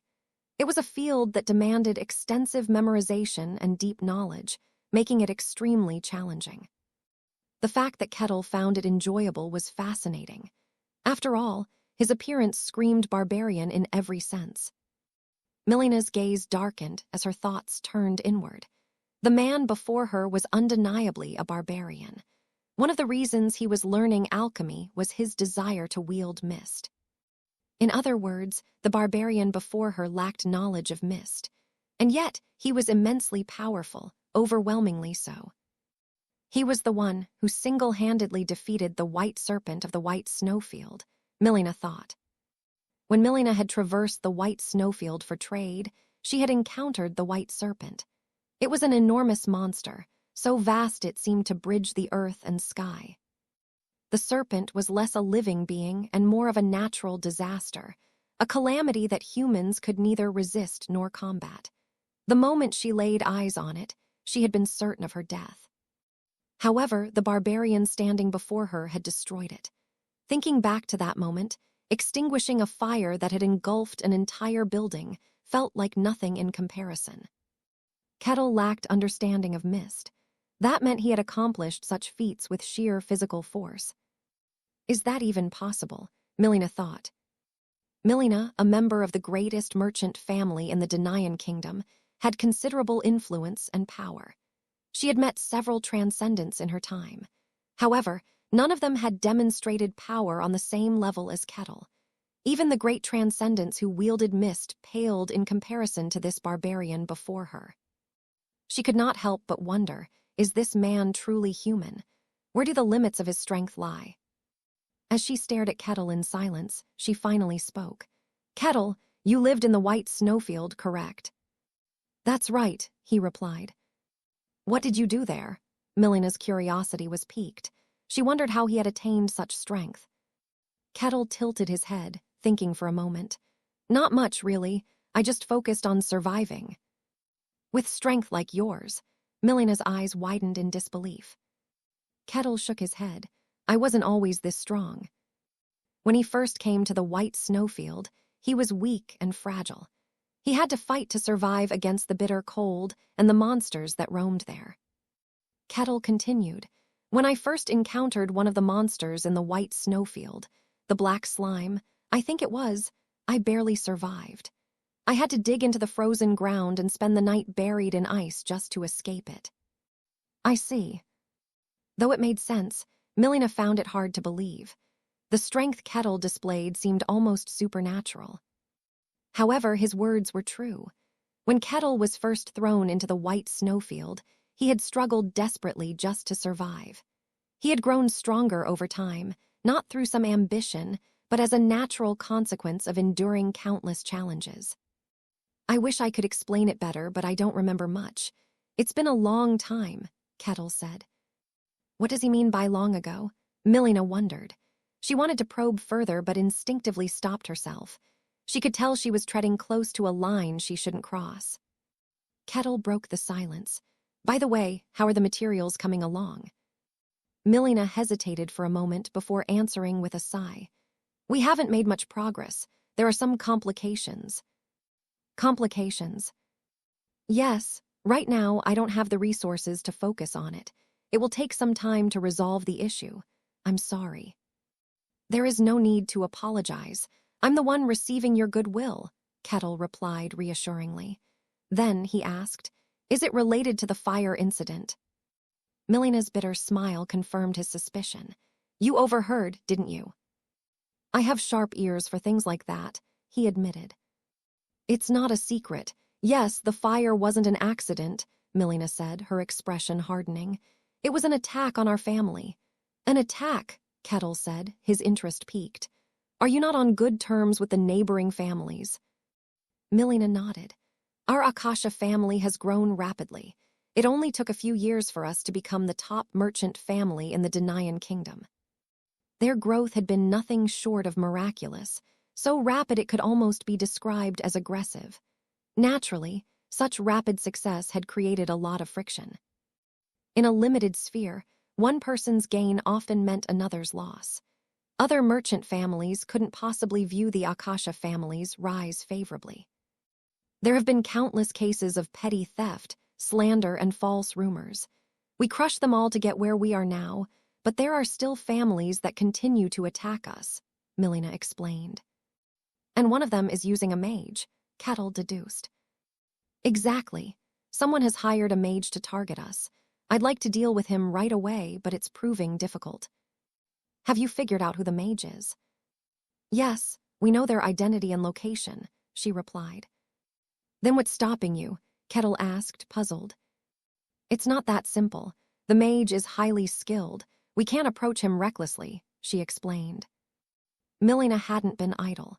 She had hired skilled mercenaries to deal with the mage, but none had succeeded. I think I would need at least an advanced warrior to fight against the mage, and even among the advanced, they'd have to be top tier. Finding someone like that isn't easy. What about Artemis? Isn't she helping? Kettle asked. Artemis isn't someone I can order around. She is the kingdom's greatest alchemist and far above me in terms of reputation. Besides, our contract only involves artifact production, not protection for the Akasha family, Milena said. Theirs was a business relationship, not one of subordination. Still, thanks to her advice, we've been able to bolster our defenses. It seems the opposing mage also uses alchemy, so they've been incredibly precise in their attacks. We managed to hold him off for a while, but not this time, Milena said, biting her lip. The attacks from the mage were escalating. While they had been manageable before, they were now causing significant damage. Milena was prepared to invest heavily if it meant eliminating the threat. I see, Kettle said, his expression shifting to one of intrigue. So, the mage uses alchemy. Artemis mentioned they follow a school of magic closely tied to alchemy. But I'm not too familiar with the details, so I can't recall much, Milena admitted. I see, Kettle murmured thoughtfully. So, it's because of this mage that you haven't been able to gather the materials. If the mage is dealt with, you will be able to resume gathering the materials, he said. That's likely. It shouldn't take too long. I've already hired someone through the governor of the capital. If the mage practices alchemy, they probably have materials on hand, Kettle pointed out. That's true. And among those materials, there's bound to be something I need, Kettle added, his lips curling into a smile. Milena froze for a moment before finally noticing his expression. A subtle smile played on Kettle's face, one that hinted at his growing interest in the new turn of events. Surely, you're not thinking of handling this yourself, are you? Milena asked hesitantly, as if to confirm her suspicion. Is there a problem if I do? Kettle replied. Well, not exactly, but if I take care of the mage, I can obtain the materials needed to wield mist. Some of those materials may already be in the mage's possession. Wouldn't that be killing two birds with one stone? Although that's not my main reason, Kettle thought. He had been learning alchemy. He had gained the ability to handle a small part of this world's mist. Naturally, with newfound power came the urge to test it. At his current level, Kettle believed he could handle mist. He wanted to confirm that for himself. Milena, who had been planning to dissuade him, hesitated. Do I really need to stop Kettle? Kettle was strong, far beyond what most would consider transcendent. If anyone could deal with the mage, it was him. That would solve one of her biggest problems. Wait a minute, is this actually a good thing? Milena wondered. Oh, well then, I'll leave it to you, she said, feeling relieved. Kettle nodded. The next day, Kettle approached Archimus to ask if she knew anything about the mage. Isn't that the one causing trouble for Milena? Yeah, I know about him, Archimus replied. Can you share what you know? Kettle asked. He is from the school of the deep-rooted tree, Archimus said casually. She began to explain. It's a school that uses alchemy to create domains. Inside their domains, their power becomes significantly stronger. The school of the deep-rooted tree was one of the prominent schools of alchemy-based magic. It placed great importance on the concept of a mage's domain. At a certain level, apprentices would leave their masters and set out to create their own domain. Only by doing so could they be recognized as true mages. The mage attacking Milena is probably one of them. He's become independent but doesn't have the funds to establish a domain, so he's taken on mercenary work to make money, Archimus continued. The materials required for alchemy weren't cheap, especially for a newly graduated mage. Many mages earned money by taking on assignments like this. And that assignment is attacking the Akasha family, Kettle asked. Probably. It's likely a noble who hired him. Nobles tend to have deep pockets, Archimus said. Kettle pondered for a moment before asking. If he creates a domain with alchemy, it should be possible to counter them using alchemy as well, right? Of course. Can you tell me the characteristics of the school of the deep-rooted tree and how to counter them? I can, but why? Their methods require mist, which you can't use. Archimus tilted her head in confusion, but suddenly stopped. Wait a second. Are you planning to fight the mage? There's a lot of gain. Besides, I owe Milena, so it's only right to repay her, Kettle replied matter-of-factly. What? Archimus was taken aback. Being independent in the school of the deep-rooted tree meant the mage was at least advanced. Even if Kettle was strong, he was still a beginner when it came to alchemy. There was no way he could handle such a mage. It was arrogant, to say the least. Archimus had been about to argue when she stopped herself. Has his confidence grown too much? Thinking about it, it wasn't surprising. Kettle had achieved remarkable results in a short time. As a barbarian unfamiliar with mist, it was natural for him to feel proud. He's reached the pinnacle of overconfidence, Archimus thought. It was a common stage for beginners, becoming overconfident after early success. Even she had experienced it once. Realizing this, Archimus suddenly found Kettle endearing. After deliberating for a moment, she spoke. All right, I will tell you. Ask me anything you're curious about. Really, thank you, Kettle said, his face lighting up. Archimus explained the traits and weaknesses of the school of the deep-rooted tree in detail. A few hours later, Kettle left to face the mage. He won't die, probably, Archimus thought. While no mercenary who had gone up against the mage had died, they had all returned in rough shape. Kettle would likely suffer as well, maybe even end up trapped in the domain for a full day before escaping. Still, letting an overconfident student face reality was part of a teacher's duty. At some point, Kettle had become her cherished pupil. What should I do when he comes back? Should I console him if he returns dejected, or scold him sternly? Archimus thought. She thought about stepping in and dealing with the mage herself. Though it was outside the scope of her contract with Milena, She didn't mind enduring a little hardship for her pupil's sake. If she did, Kettle would likely look at her with admiration. Just imagining that gaze filled her with satisfaction. Humming a cheerful tune, she went back to her work. "This must be the place," Kettle muttered. He stood up at the edge of the forest where the mage was rumored to reside. The location was quite a distance from the capital. For an average person, it would have taken several hours to reach. Kettle, however, had arrived within minutes. He gazed into the forest. The atmosphere was different. Though he could not sense mist, he instinctively knew something was off. The scent wafting from the woods wasn't that of an ordinary forest.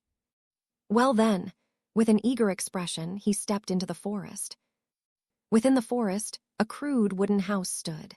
Inside, Dragasar, the mage, admired the catalysts hanging on the wall. His gaze was full of affection. "My lovely little treasures, I wonder how much they're worth," Dragasar muttered. The catalysts were items that would have taken years to collect under normal circumstances. Yet, in just a few months, Dragasar had amassed them all. Thanks to the enormous sum he had been paid to harass a single noble family, this feat was possible. Bless the generous nobles.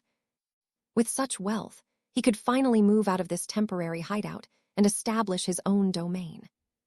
My master made it sound like creating a domain was so difficult, but it's nothing at all. Dragasar's cheerful expression darkened slightly. Still, I might be pushing my luck. The family he was targeting was none other than the Akasha family, the most influential in the Denayan kingdom. At the moment, they were only retaliating lightly. However, Dragasar knew it was only a matter of time before they escalated. Well, I'll just run away when things get serious, Dragasar thought. Mages were not exactly known for their careful planning. They were the type to become reckless when it came to magic. As Dragasar entertained these thoughts, a pulse of mana spread through the air. It was a boundary signal he had set to alert him when someone entered his territory. Another mercenary, huh? The Akasha family had sent mercenaries after him before. Dragasar thought this was just another weak mercenary trying to fight him. He lazily snapped his fingers. "Eye of the perimeter open," he said. His vision expanded to the outer edges of the forest, revealing the intruder. However, when he saw the intruder, his voice trembled in confusion. What? A barbarian? A massive barbarian was walking through the forest. Are they so desperate they've resorted to hearing barbarians now? Dragasar sneered. The man's physique was undeniably impressive, with muscles that bulged even through his clothing. His towering frame made him look almost inhuman. Actually, he looks quite strong, Dragasar thought. He gulped reflexively but then scoffed. Still, he was just a barbarian. Against the power of magic, physical strength was meaningless. Dragasar waved his hand, and his domain responded to his will. Kettle noticed the change immediately. A dense fog rolled in, shrouding his vision. But it wasn't just visual obstruction. The fog seemed to disrupt his senses, making his perception unsteady. This is exactly like what Archimus told me, Kettle remarked. He had prepared for this. He reached into his pocket and began mixing alchemical materials. Dragasar, observing through his magical vision, widened his eyes. What? Is that alchemy? A barbarian practicing alchemy? Though rudimentary, it was unmistakably alchemy. How absurd, Dragasar thought. It was as absurd as seeing a lion grazing on grass. However, none of this mattered to Dragasar. The small amount of materials Kettle had wouldn't be enough. Dragasar's fog wasn't just a matter of effect, it was a matter of scale. The catalysts Kettle carried could fit in the palm of his hand, while the fog spanned the entire forest. He'll wander aimlessly and eventually give up, Dragasar thought, losing interest. Just as he was about to dismiss him, Kettle raised his arm, clutching the catalyst. Muscles tensed as power flowed through his body. Then he swung his arm. Boom! A violent shockwave tore through the forest. Dragasar's house trembled violently. He clung to the table, his legs buckling as he fell to the floor. What the hell? Dragasar quickly checked his magical vision. The fog that filled his domain was gone. Trees and grass bent low, as if bowing in submission to the force of the wind. "Oh, wow, I can't believe it worked," Kettle muttered, swinging his arm with satisfaction. "Alchemy really can counter this fog. How amazing." "That's nonsense," Dragasar thought. He wanted to scream. It was impossible for his fog spell to be dispelled with minor alchemy. He had already implemented other spells so that any minor spells or attacks couldn't affect his fog. The fog had been blown away by the sheer force of the wind, generated by Kettle's swing. What kind of lunatic clears an entire forest's fog with their bare hands? Dragasar thought. Absurd and simple as it was, it had worked. The school of deep-rooted tree specialized in creating domains.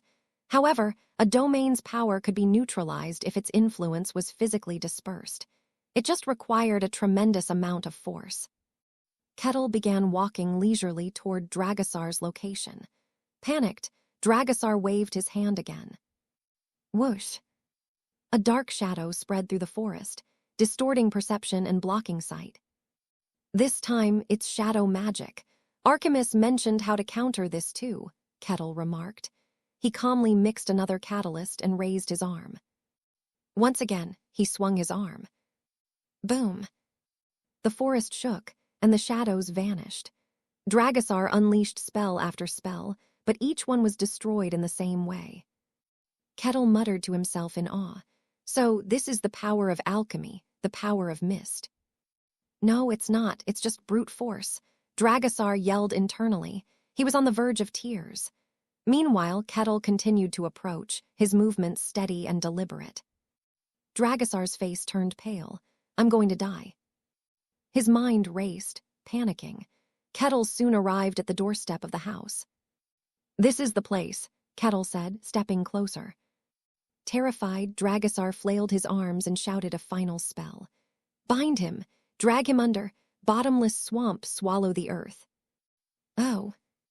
The ground surrounding the house transformed into a vast swamp, pulling everything down. It was his last resort. Dragasar would have to use up all his catalysts and expend his entire domain, but he valued his life more than anything. As Dragasar scrambled to escape, Kettle stomped the ground. Crack! The earth quaked violently. The swamp exploded outward, sending mud flying in all directions. Cracks spread across the ground like spiderwebs, and Dragasar's house collapsed. Dragasar, reduced to a cowering mess, clutched his head amidst the rubble. Ah! As the tremors subsided, Kettle stood tall amidst the ruins, unscathed and unwavering. Oops, I should have handled that with alchemy, but I defaulted to brute force again, he said, scratching his head regretfully. Lifting his gaze, Kettle addressed the trembling mage. So, you're the mage, I take it. Nice to meet you. That was entertaining. It's the first time I've seen magic like yours. Kettle's tone was genuine, almost admiring. Dragasar, staring at the barbarian in disbelief, finally managed to speak. Please spare me. Kettle didn't kill Dragasar, as he never intended to in the first place. Killing a noble mage from a fantasy world was unthinkable. Instead, he gathered all the catalysts and materials Dragasar had painstakingly collected and brought him to Milena. I've brought the mage, Kettle announced. What? Sorting through the damage reports from the fire incident, Milena froze mid-motion. What did you just say? This is the mage who was attacking you, Dragasar.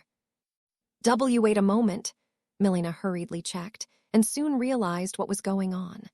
The man standing lifelessly beside Kettle, his eyes vacant, was indeed Dragasar.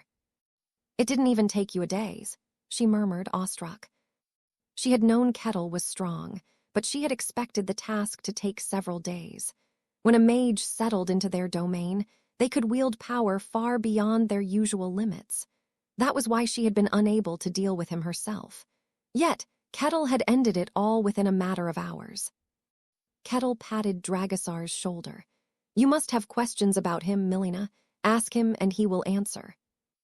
Please ask me anything, Dragasar mumbled blankly. I'm sorry for my crimes. His hollow eyes lacked any trace of light, and his disheveled appearance made Milena flinch. This was Dragasar, a mage from the school of the deep-rooted tree. He was an elite mage who, in smaller kingdoms, could command respect even within a royal court. And now, here he was, reduced to this pitiful state. "What on earth did you do to him?" Milena asked Kettle. "I didn't do much," Kettle replied with a slight tilt of his head. Maybe the fact that my alchemy overcame his magic was too much of a shock for him. Milena doubted that was the whole story, as she wasn't at the scene. "I'll take care of him. Guards." As she rang the bell, guards entered and grabbed Dragasar by the arms. He made no resistance, allowing himself to be dragged away with the same dead-eyed look. Milena watched the scene with a perplexed expression before shaking herself out of it. Clearing her throat, she gave Kettle a formal bow. "Thank you. Thanks to you, a big problem is resolved," she said. Regardless of the details, the fact that the mage would no longer pose a threat was good news for her. Moreover, they could interrogate Dragasar and uncover any hidden masterminds behind the plans. "No problem. It's only natural to lend you a hand," Kettle said casually. "I trust it's all right for me to keep the catalysts and materials I took from him." "Ah, yes. Just let me verify them later," Milena replied. "Much appreciated." Satisfied, Kettle gathered the catalysts and headed back to Archimus's residence. "I'm back," Kettle announced. "How did it go? It must have been tough, right? I told you it wouldn't be easy. You may be a fast learner, but you're still just a beginner," Archimus said, her words flowing as though she had been rehearsing them for hours. "I know you take pride in your abilities, but understanding your objective level is also a qualification of a true master. Consider this a valuable lesson." "I caught him," Kettle interrupted, his calm tone cutting off her speech. "What?" "You're talking about Dragasar, right? I subdued him and handed him over to Milena. Oh, and here are the catalysts he had." "Wait a minute." Archimus hastily inspected the materials Kettle presented. Her eyes widened. These weren't mere trinkets. Each was a high-value catalyst, the kind one would only obtain by defeating Dragasar and confiscating his collection. And they were all real. Something doesn't add up, Archimus thought.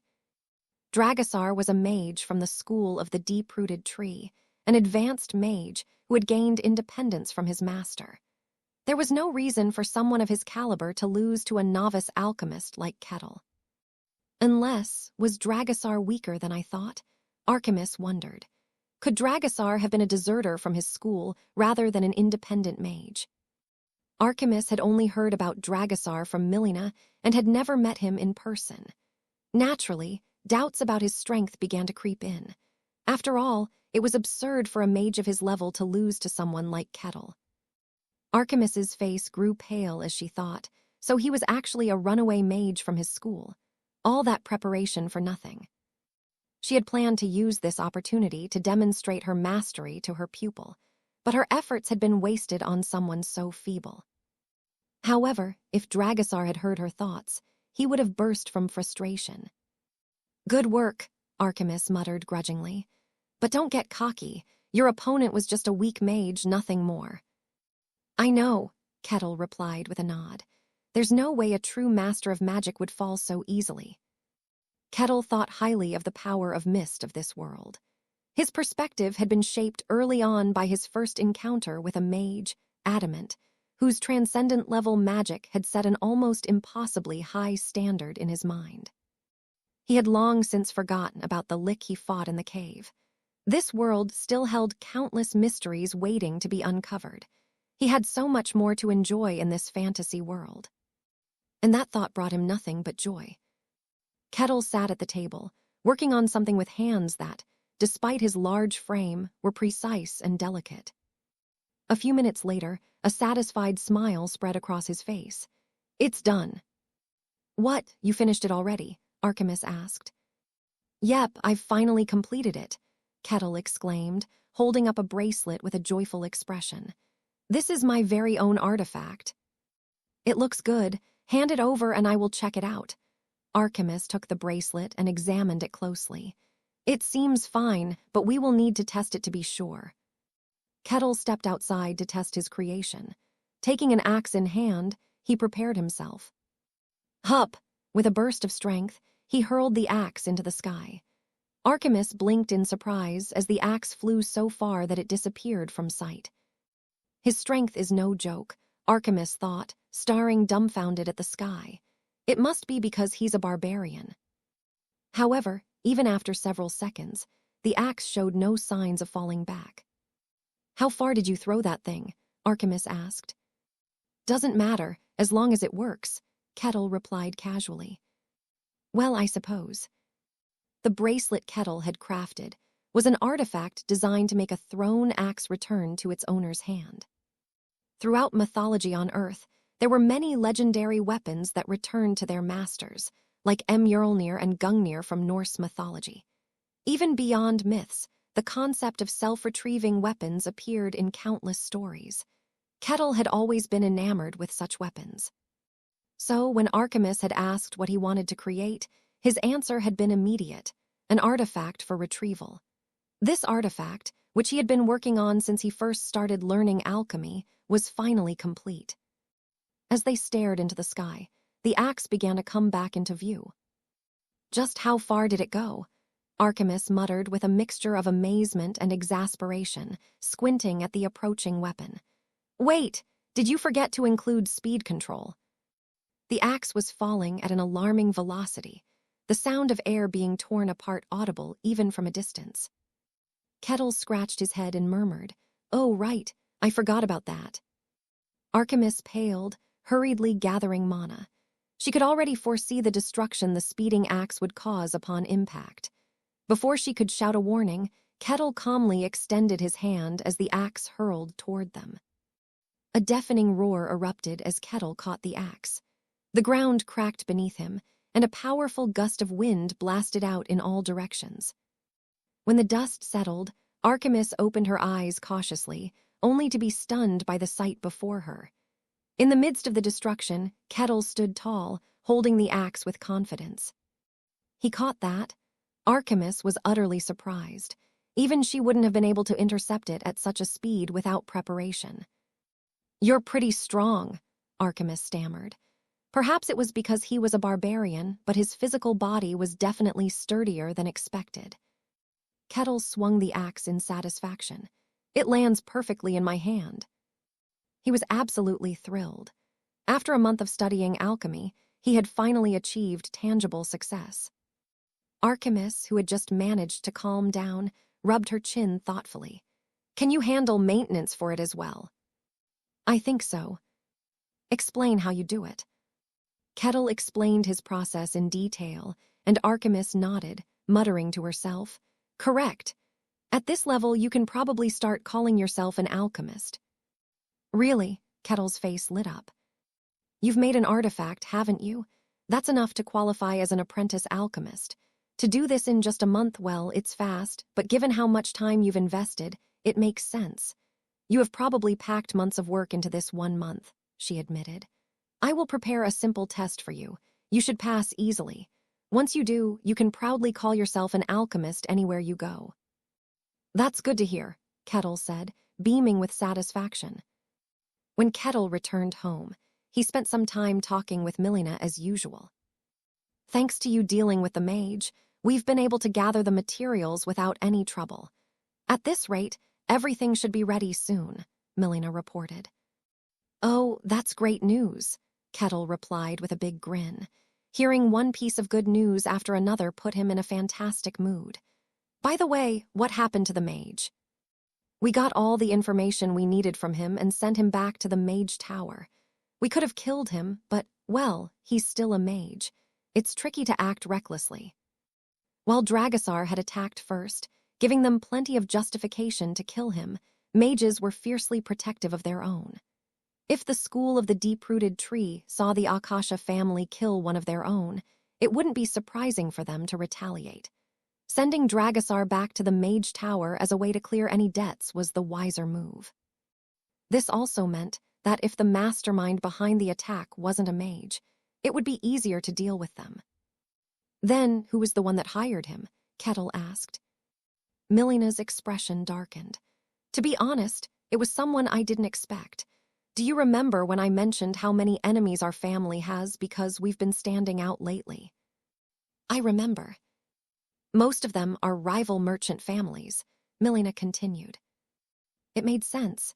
In any industry, rising stars often drew the most ire from their peers. Merchant families, in particular, were known for being hostile to competition. So, another merchant family, then, Kettle deduced. Yes, but this is the first time a rival has made such a bold move against us. At first, I thought it was a family that had lost influence, but it turns out it was someone completely unexpected. I never imagined they'd stoop so low. Milena sighed, her tone tinged with disbelief. Do you know who it was? Yes, she said, nodding grimly. It's the Hybalka family, a merchant family that's risen rapidly over the past year. It was them.